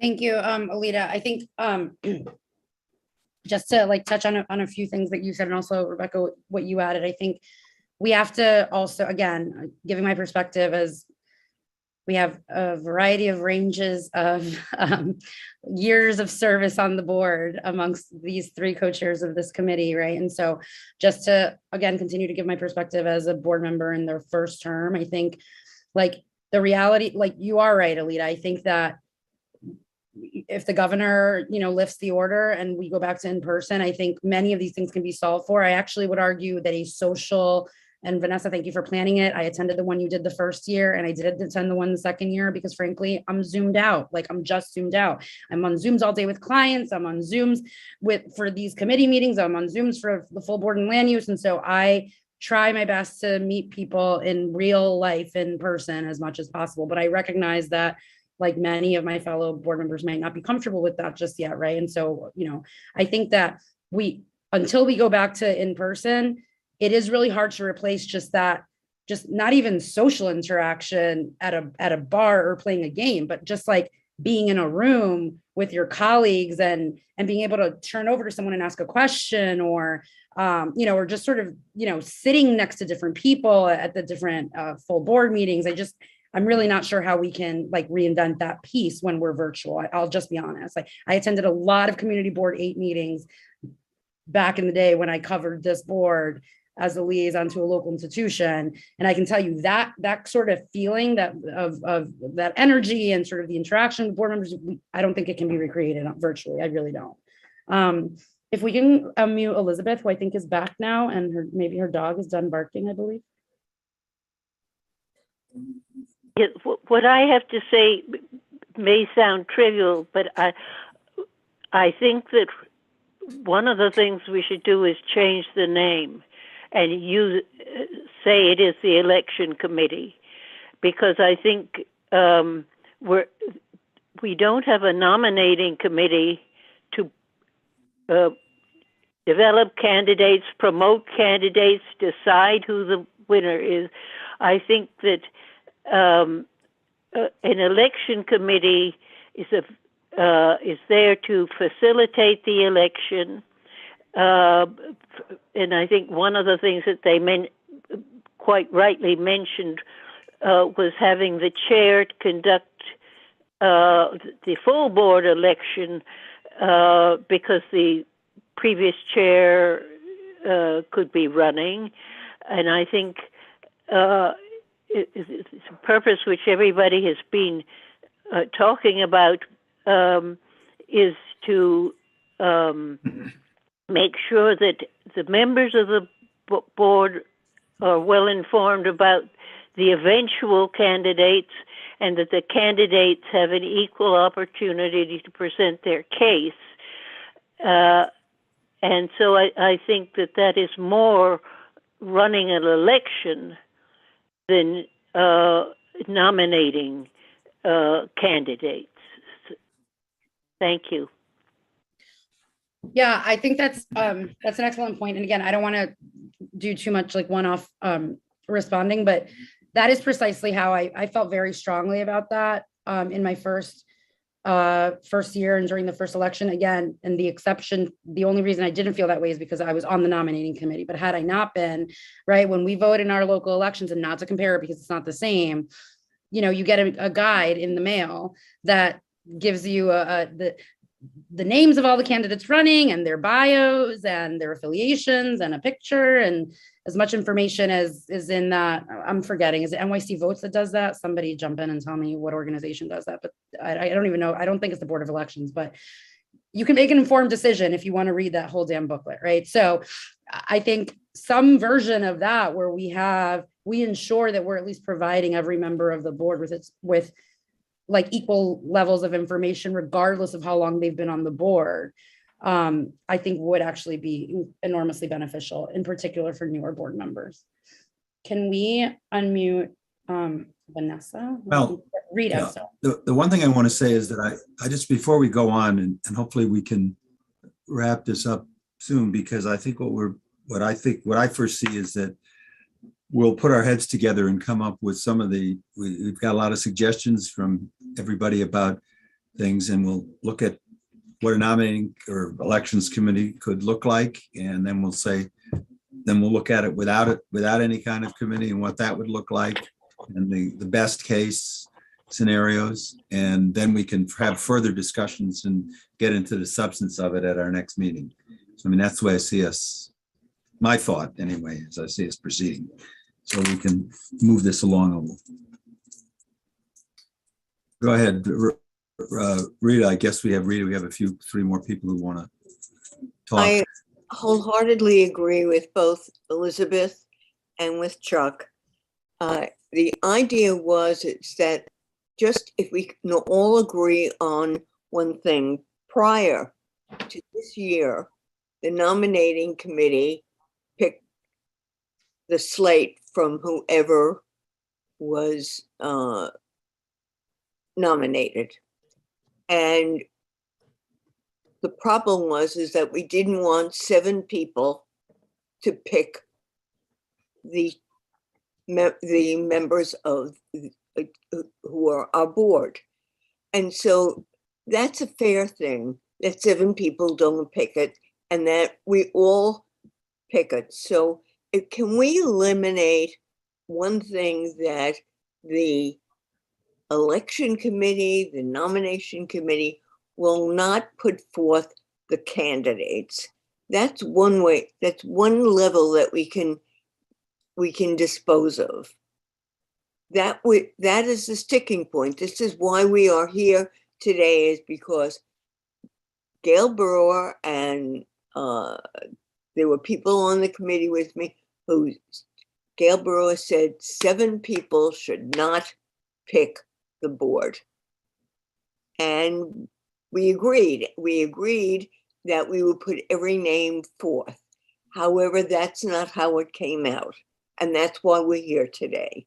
So can we all agree that 7 people, or no matter how many people on the election committee or the nominating committee, that they don't decide the slate for the entire board to vote? Is that agreeable, so that we could start peeling away some of the layers on the onion? What the job is of the election committee or the nominating committee, I don't know that yet. But some committee has to perform the paperwork, if you will, or an interview, I'm saying, is paperwork. But somebody has to make it all gel together, or else you end up with nothing. So I would like to ask you if you would agree that the nominating committee will not nominate the slate, or the election committee will not nominate the slate. That's all I'm asking. Thank you.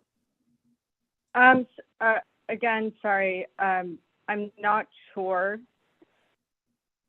if this answers your question, but I don't think the nominating committee actually has ever officially given the slate. They give their slate, but because we allow for nominations from the floor, I feel like it's kind of unofficial. Again, this is not me saying I'm in favor of one way or the other, but the official slate is stated after their presentation, according to our bylaws. Maybe we were lazy, but there were very few nominations from the floor, if any. And for years, there were absolutely none. And the nominating committee interviewed everybody who was running and came up with the slate. That's the way it was. And they were uncontested. So nobody knew the difference. But this time, every single office was contested. And people were still thinking that they could put forth a slate, and that was wrong.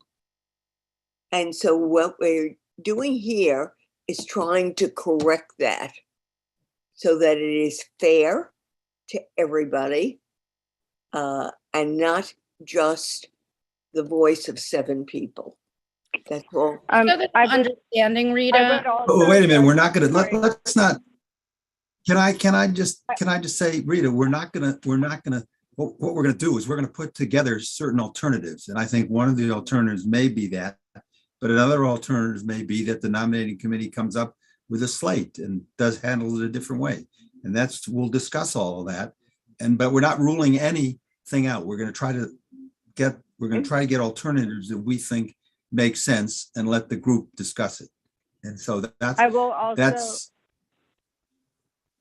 my thought. I will also reiterate, I think that an easy solution, no matter what we decide, is that people should be able to self-nominate from the floor.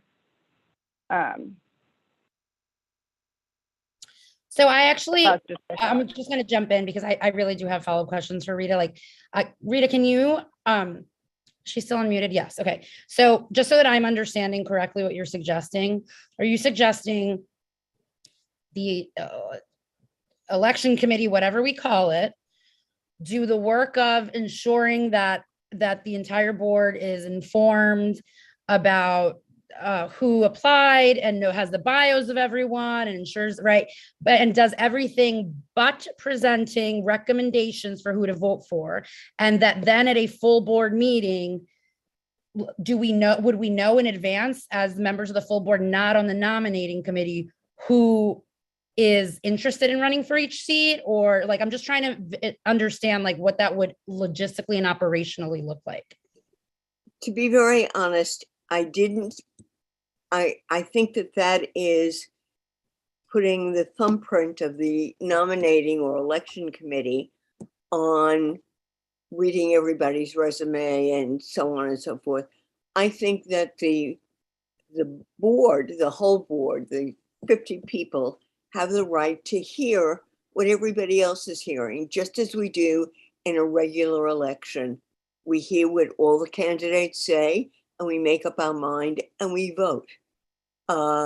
Nobody comes up to us and say, I like this one better than this one, or his resume is better than this one.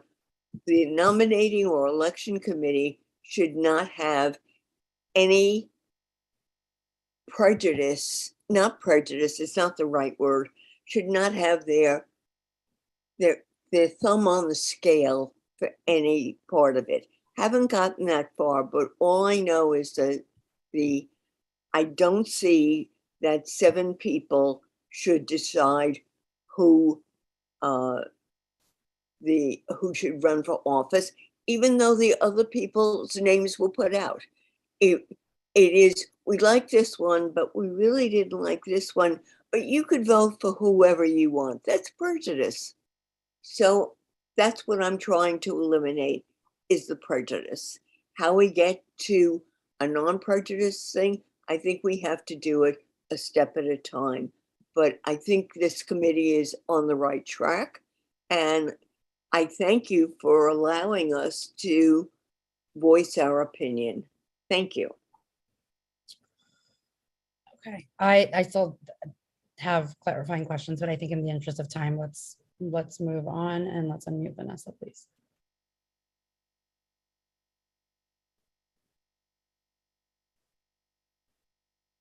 Hi there. It's been some time since I raised my hand. The very first thing I just wanted to bring up was that a while ago it was raised that the sheer task of all board members sorting through all, who would be nominating themselves if we made it open, and sorting through sort of bios or information or listening to a meeting or attending a meeting in which candidates are interviewed, that would be too much.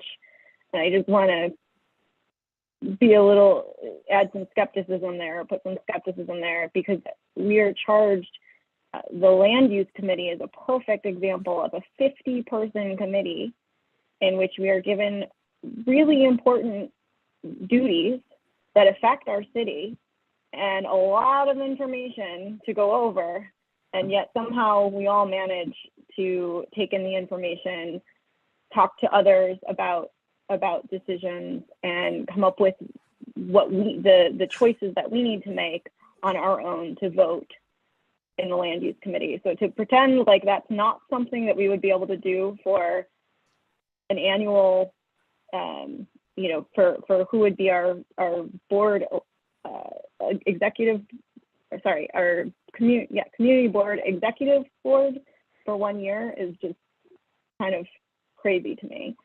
So that was my first comment, that we are competent individuals and we can choose to read bios or attend meetings where we're listening to which candidates.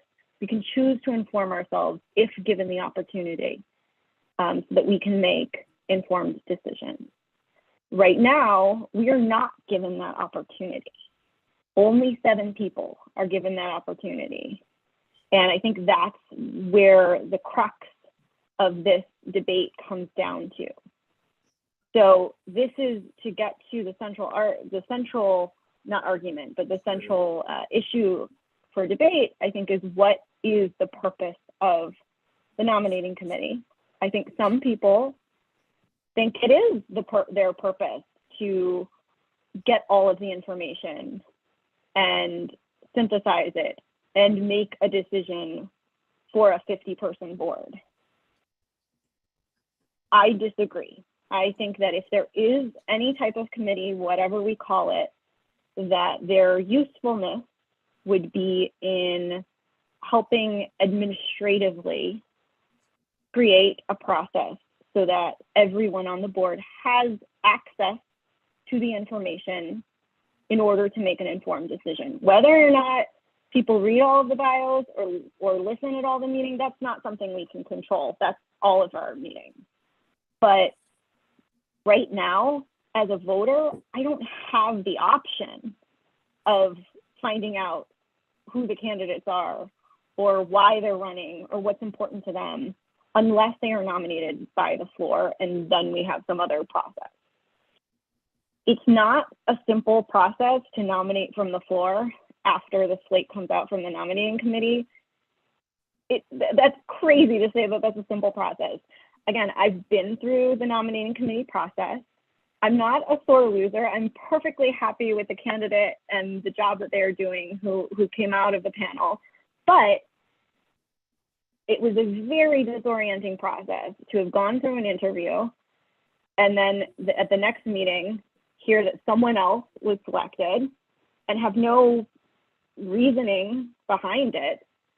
You know, so to be rejected by the 7-person board and then immediately have to nominate myself for the same position that I was just rejected for, that's like applying for a job that you didn't get and continuing to apply for it. That's ludicrous. So the fact that that would be a simple process, I'm strongly disagree that would be simple to nominate yourself again in front of an entire board after you've been rejected by the small committee for reasons that you have no idea. Again, I'll also say I've not since then put myself up for an executive position because if you didn't like me then, what on earth has been different in my qualifications between then and now? So that's sort of my feeling, is that it really does limit opportunities. And my final point is, oh, sorry. No, go ahead, sorry. My final point is on the political or not political nature of community board or this process. Some people think it's all political. Some people have said there's nothing political in this process. Wherever you fall out on the spectrum, the point is, if it is transparent, if we can see whatever the process is whether it's question and answer process, if we see that someone's questioning a candidate in an unfair way, we see it. Now, whether it's political, it's something that we're able to respond to. Aside from a closed door meeting where I'm not able to have any idea what happened, that there's no way I could respond to that. And lastly, there's absolutely a way that we could control the process more in terms of submitting questions in advance. Again, whatever this body is could ask their own questions of the candidates, but by keeping it open, then we all get to take that information and make our own decisions. And right now, again, I think that's the biggest biggest source of conflict, is whether or not some people think that all of the information should be kept in a small locked box for only a few select privileged group of people to make all of the decisions. And some people believe that all that information should be given to the 50 board members who were chosen by our borough president and our city council members to represent the community. Okay, listen, could I ask people, everybody has spoken at least once, some people have spoken more than once. We're talking about a procedure here. I mean, people are just now talking on views about what they, and repeating their own views of what they like and don't like. We've talked about a process here that I think makes sense. We're going to come up with some constructs of what it would look without it, and then we can argue the pros and cons and get into that. So I'd like to, we still have people I see who've all spoken before who want to at least once, some more than once. And if they want to speak, okay, but I'd like it, keep remarks pretty short so we'll have plenty of time to into all this, and people read what other people have to say. So, if they have new points to make, they should make them. But that we should try to conclude this for now, because I think we have a way of proceeding. We can see some things. So.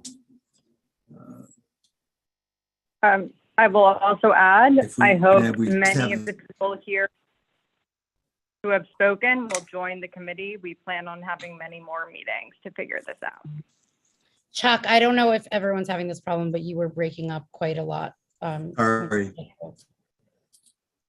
Well, anyhow, I would hope that people keep their remarks short, because as I said, we have a process. We're going to come up with some alternatives that people can look at, and we can get into the merits of all of these things in some detail. Okay, so I'm going to call on folks, and if you could just please not repeat what you said before. Billy? I'm up to the task of not repeating what I said. So I wanted to say specifically, I would like, Rita got right to the heart of the matter, which is, are we going to have a specific nominating committee that reports people out, meaning makes a recommendation? And what I would like us to do is specifically consider Community Board 7's model. I just want to put this forward for everyone to read in advance of the next meeting. Essentially what they have is an elections committee. I think that's the right way to do it. The elections committee simply accepts nominations, makes sure the nominations were properly made, and so forth, and basically conducts the process. The district manager receives written statements from candidates who are nominated. I think then those statements would get sent out to the entire board for the board's consideration. And then you would have at a meeting, each candidate for each office would get 3 minutes to speak briefly, answer questions. That's it. To me, that's basically the way to go. I would modify what CB7 does, because I don't like the idea of having the chair of the board select the elections committee. So I think a process similar to what we probably currently have for constituting an elections committee, none of whom would then be up for office, is the right way to do it. So I would like, because I feel like we're sort of talking a little bit vaguely about the alternatives, I want to put that specific alternative forward as the one to be considered in the event that we're replacing the nominating committee. I just want to jump in here and say that I hope, you know, a lot people will take the time to consider alternatives like Billy just did and be able to maybe bring that up at the next meeting. I will resend every relevant Manhattan, or if requested, all of New York City Community Board bylaws so that people have a clear understanding about what other boards do.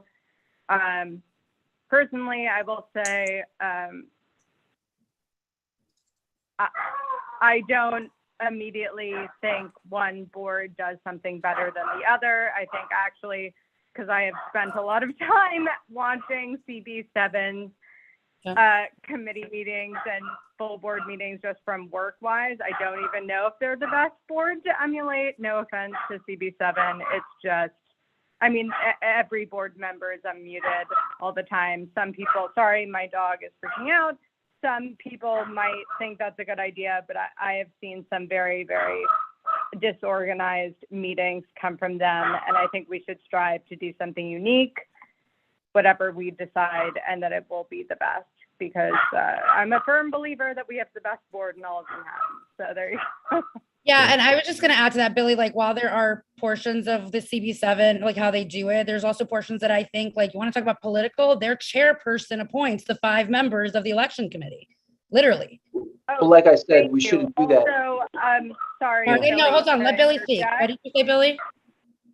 Well, I was just saying, you know, like I said, that's one thing I would take out of it. I'm just trying to give us a baseline so that we can have a Sure, but I'm just saying, conversation. like, theirs is not the perfect model. Their model can be very political as well, because their chair appoints the 5 members of the committee.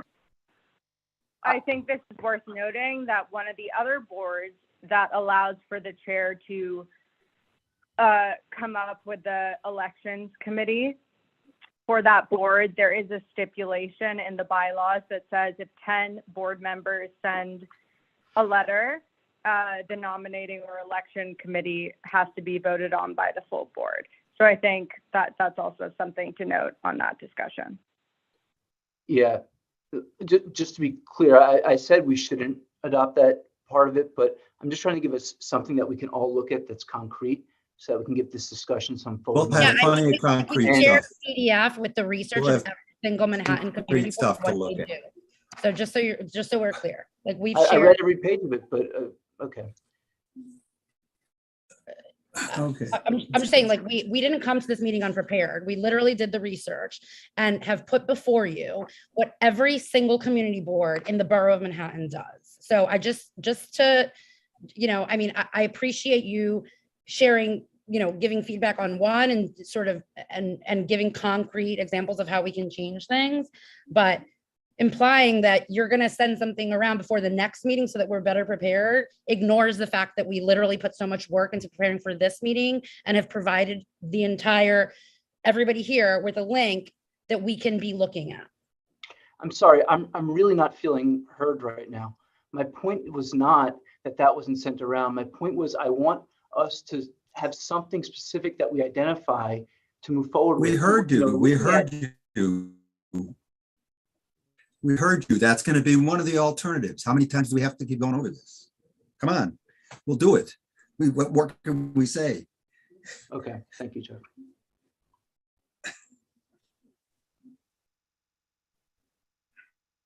Can we unmute Peter? Yeah, I'd like to make a fairly brief and concise process suggestion that in terms of sorting out these alternatives, that you come up with a slate, I can think of 4 or 5 sort of parameters that people can vote either in or out of the way we put it together. I.e., I'm not sure they should vote on whether it's an elections committee or a nominations committee, although I lean towards just focusing on managing the process. But for example, you know, is the written statement a good idea? Yes, no. Is the committee recommending a specific slate a good idea? Yes, no. Should the session be confidential? Yes, no. And that way you'd at least have a chance of getting something that the large majority seems to agree on. Thank you. Thanks, Peter. Michelle? I just wanted to make a couple of other points. Someone mentioned that the nominating committee chair should conduct the general election at the full board. And I want to say that that is already the case. It's not some question whether or not it's codified in the bylaws. It may or may not be, but it has been tradition. So the chair of the nominating committee comes out and does conduct the process from the floor of the full board. I don't think we could necessarily compare this to presentations at the land use committee, although I understand why one might, but we never really receive at that committee as many as 9 or 10. You know, we have 1 or 2 presentations, so it's limited. The other thing is that any candidate, whether there's a nominating committee or not, and whether or not they've submitted their resume to that committee or not, any candidate is free to put his or her resume out to all 50 members of the board, making the case for him or herself. And as a matter of fact, one of our nominees and finally elected people did do that. She sent a very extensive resume to all 50 members of the board. Nothing in this process with a nominating committee even precludes you from doing that. So if you want all 50 members of the board to know you and you're not sure how the nominating committee, whether or not they will finally make you a part of their slate, you are welcome to do that. And there are plenty of members that could be persuaded from the floor to make an alternative suggestion different than the slate that the committee comes out with. Remember, it's a suggested slate. You are welcome to get as much information as you want from anybody else. Any member of this board is welcome to send out as much information as they would like than anybody else. So I am not, I put a thumbs up. I was trying to put a thumbs down. I did a thumbs up accidentally, but I am not willing, as you probably have already gathered, to just agree that the nominating, or what maybe it'll be called the election committee, whatever, that they not be able to present a slate. And that's the way that I would put it, presenting a slate. And if anybody wants to have a process where they are submitting their names or whatever, that's up to them. If somebody submitted a name and felt rejected, you know, that's a feeling. It's a legitimate feeling. I submit most people would feel that. That doesn't preclude them from making their case anyway, should they want to. If they don't want to, or they feel intimidated about doing that, or they don't think it's right, that would happen whether or not you're a candidate with a nominating committee or without a nominating committee. Without a nominating committee, you could get less votes than anybody else being suggested. If you feel bad after that, that's a normal response, but I don't think we can necessarily, you know, adjust for that. There's always a situation where somebody might feel slighted, concerned, whatever. The point is to make the process not only as fair as possible, not only as transparent as possible, but very importantly, as efficient as possible. Let's not forget that. And just as we have a small committee that goes out and solicits candidates for district office employment, and when that small committee comes back to the 50-person board and submits the names of the people they have chosen, here are some of the comments I've heard. I've heard these comments. I don't have any further questions because I trust the people who did the interviews and that they made their best possible judgment, and therefore I will support them. If I have any reason to believe that a nominating committee has not done that, or if any candidate or potential candidate has sent me information or a resume or something that I feel better qualifies them, I will not hesitate to not go along with the presentation of the nominating committee. The point is, you need a system where all things are possible. And in the system that we currently have, not saying can't be tweaked, but the system that we currently have, if you pay attention to it and you don't listen to the buzzwords, all things are possible. You can have people on a slate, you can have people from the floor, you can have people send around their own resumes, you can have people nominated, you can have anything you want. Whether or not you're comfortable with every single stage of that and whether or not you'll feel good or bad, that's for each individual person to decide. But the point is, it's all possible. Thank you. Thanks, Michelle. Alita? Thanks. I'm just going to give my thinking on this briefly, which is that I very much disagree with Michelle. I think the nominating committee should become an election committee. I think the only way to treat people from the floor as equal to people that a nominating committee might send out would be to have the nominating committee be like an election committee and not come out with a slate for exactly the reasons that Michelle mentioned, which is that people may trust the nominating committee a lot. And I have sat with a group of people vetting and interviewing candidates for district office positions.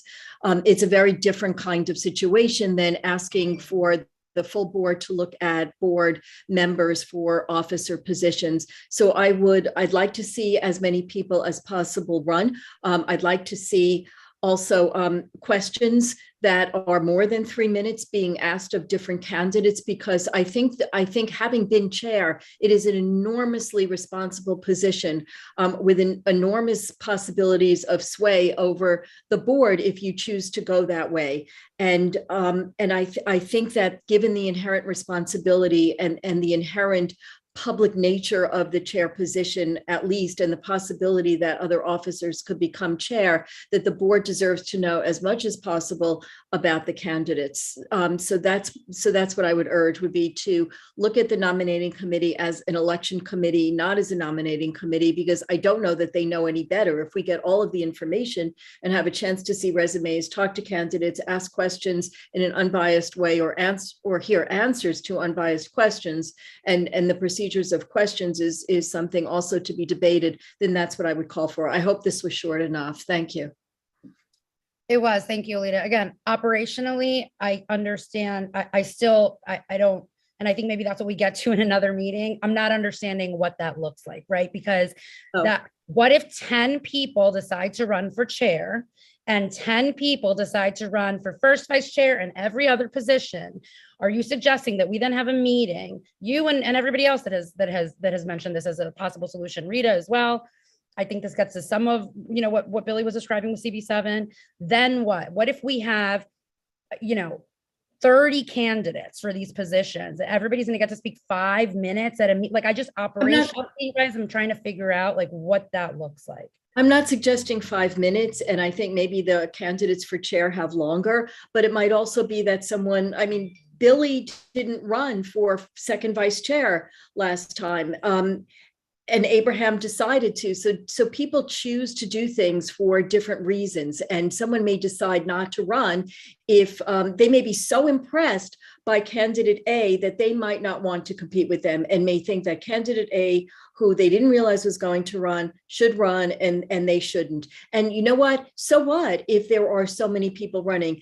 We have a responsibility to the public. We have a responsibility to the people who live and the businesses who work in our district to have the best people, I believe, as officers. And if that means that 10 people are running and 10 people are answering questions, and you get calls from 10 people, so what? I've gotten 3 calls from Swozy already as governor, and I'm not even living out there. So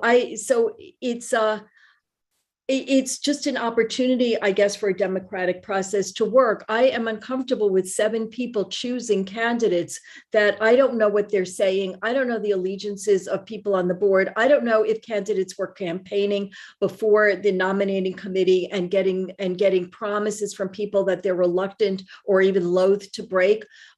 So those are my concerns, and I'd like to see it as an election committee where the board, we are all appointed because the borough president or the council members or both presume that we have competencies and we have something to contribute. And given that, and ages vary from people at 16 to all the way up into their 80s or maybe 90s. I have no way of assessing age, different genders, different belief systems, and so those people are all competent to do this. And if it means sitting through me, and you don't have to attend those meetings, I guess, just the same way that you can rely on your friend Bob Barker saying that candidate C is the best candidate.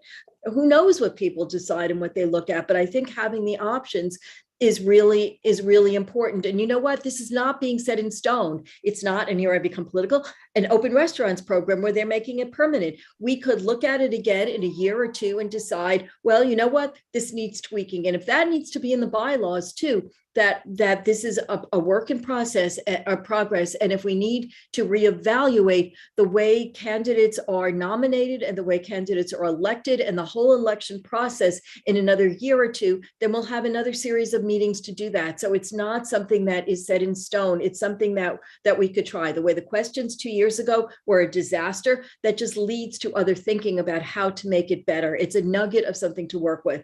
And so that's why I'm urging all of that. I do believe that people maybe they think they have something great to offer, and then that gets vetted out as the process occurs. So I don't know exactly, Taina, if that answers your question or what the process would look like, but that's something for all of us to work on together. And that's why if we could agree on a skeleton of something like a nominating or election or whatever you want to call a committee, and something not like that, then we have the bones to vote on and a structure to think about and put some, I'm sorry for this analogy, put some flesh or meat on those bones for a vote. But I think everyone has something to offer, and all of that means that it's a big picture. So I'm sorry, I'm prattling on.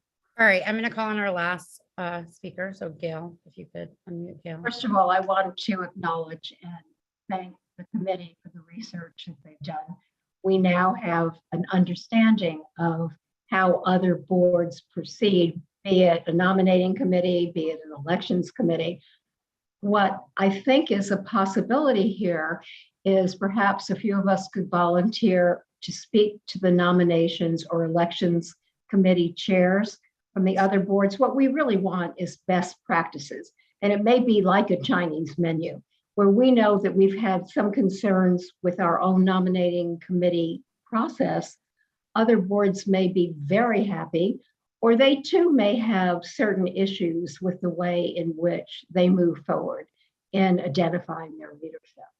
So while almost a two-pronged approach, number one, having listened to the differences of opinions from keep the committee as it is and tweak a little bit to eliminate the committee, have an elections committee instead, where there is not any vetting other than looking at the whatever input is presented either in writing or by some type of meeting with the entire board being invited.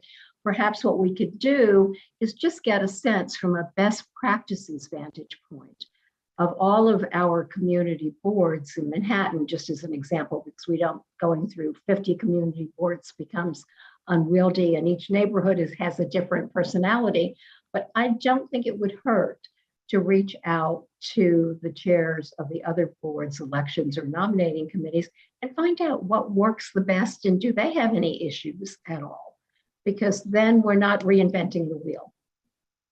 Well, I mean, look, I think the challenge with that is that these aren't necessarily standing committees, as they're not on ours, right? So it's like, that would be like somebody on another board trying to reinvent the wheel with theirs, and then reaching out to the last nominating committee chair of our last nominating committee process, which very well could be something, right? But I think like, right, that's where where we can find people who have been on their boards for a period of time, who have been, if not on the committee, been involved with the process, because I know that there have been issues on other boards far more contentious than ours. So I just think that might be helpful. If not, that's fine, but it was just a thought. Gail, just to follow up on your comments, I was wondering if you would think it might be a good idea for maybe Russell to raise that with the other chairs of boards. at the borough board, maybe there needs to be a more kind of collective communication about what each board does. I don't know if you thought that might be helpful. Well, at least if we found out, have any of the other boards had inconsistencies, issues, have they had to tweak their bylaws for any reason, or are they considering it? You know, I think that Tricia said that in the BP's office, that they're going to try to look at bylaws in general and also including nominations or elections committees. I just think what I would love to see is not a reinvention of the wheel, but best practices. What seems to work the best overall? I agree. And I would just say, I'll just push back, Rebecca. I think that we're going to get extremely biased opinions from the chairs of the boards. And I would rather, including our own, and I would rather, for example, get the perspective of best practices and challenges from district managers from each of the boards or something like that. Yeah, no, I completely a agree. chair of the current board is never going to think that the nominating committee doesn't work. They were literally elected chair. So I just don't think, I don't think it's unbiased enough. Maybe we can also, I will go back because I have a huge bunch of notes on research. Maybe we can also try and have a conversation with the co-chairs of other rules and bylaws committee and kind of get a perspective on what they have discussed, and try and do that before our next meeting, in addition to the stuff I'll do with Will about the history of the board, and try and present more kind of facts, etc., for the next meeting. If people think that would be helpful, I'm very willing to do the work. I find this stuff fascinating. Right, and maybe some of the committee members can help, right?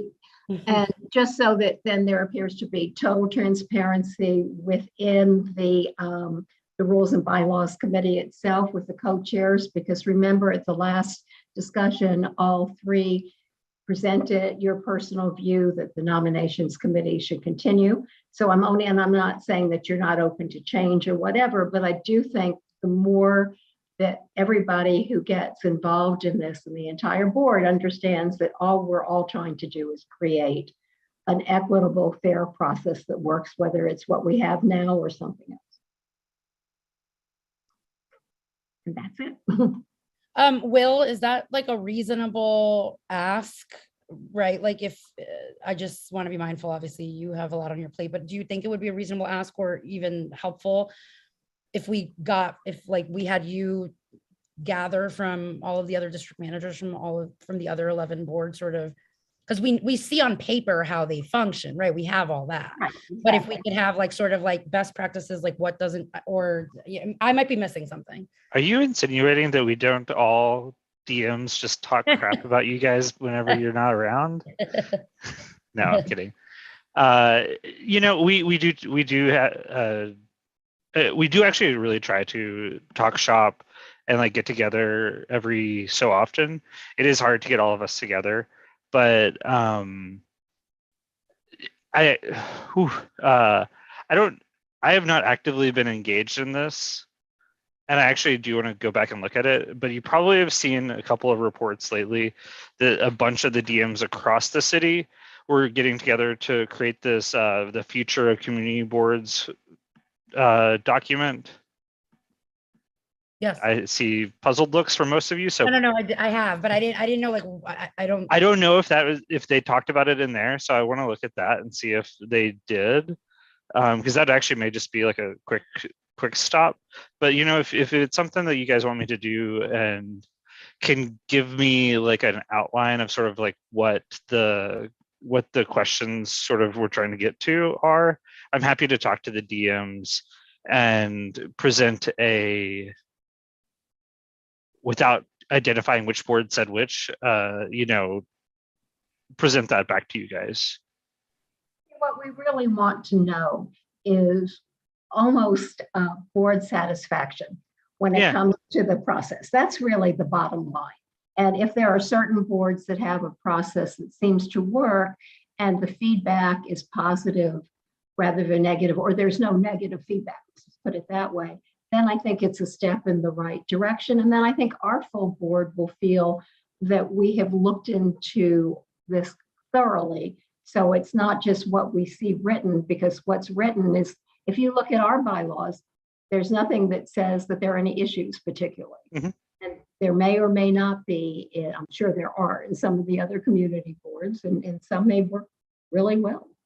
So I think it would be helpful. And if it's too much, given everything else on your plate, I'm sure that some of the committee members, I know I'll volunteer to call a couple community boards, or if, all of them, if you want me to, I'm, willing to find time. Yeah. I No, I think it's second that, something. Will. I don't want to add anything to your plate. Oh, you guys are nice. to help. No, it depends on like if you're planning to meet really soon, that may be difficult, but like there is really truly an informal network of district managers, and like I would be nothing if not for like Jesus from CB6, and the DM at CB7 calls me frequently to ask for advice, and so it's not as if it's out of the even realm of like regular to be talking to each other about this. And so it's something that like I can add to like the next time I talk to some of those folks, like, oh, what do you see as, the bright spots, the dim spots, the potholes and that sort of thing. Yeah. Okay. That's fine. Thanks.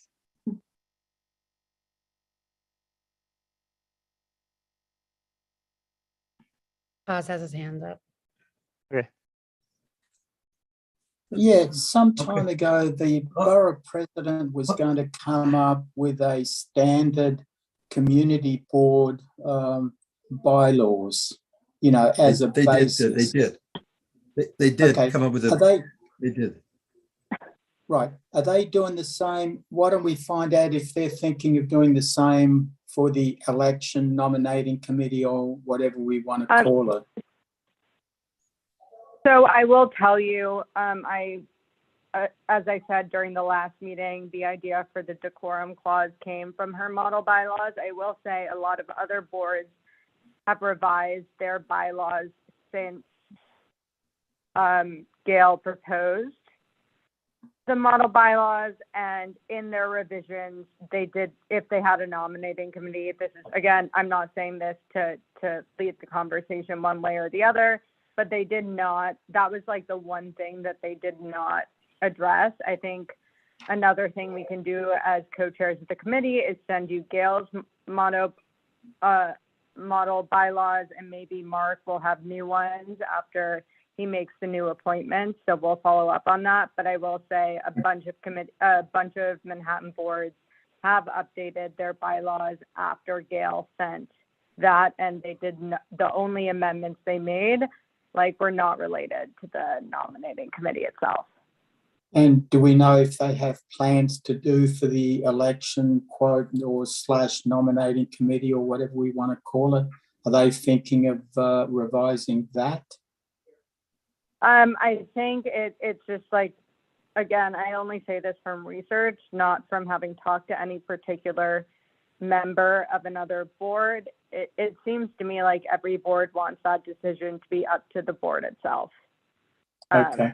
Because there's just been no consistency. There has been consistency on other issues, but not when it comes to that. And I think that's important. I will also say, on a side note, I worked on, another thing Gail wanted to do was, after Zoom, work with Tech NYC to create a way more intense attendance vote tracking sheet. It was very important to me that I made sure to stress that non-committee members could attend board meetings. There's just a lot of unique situations for each board, and I think that's why we can't really fully rely on a model bylaws, because every board functions differently. But I'll look up that stuff and get back to you. Okay, that helps. Well, the next question, or the next thing I have, can we move to adjourn till next year? We have a second. Is there a second? Yeah. Marco? Yes, I think we are adjourned. Bye-bye. Great. Thanks, everyone.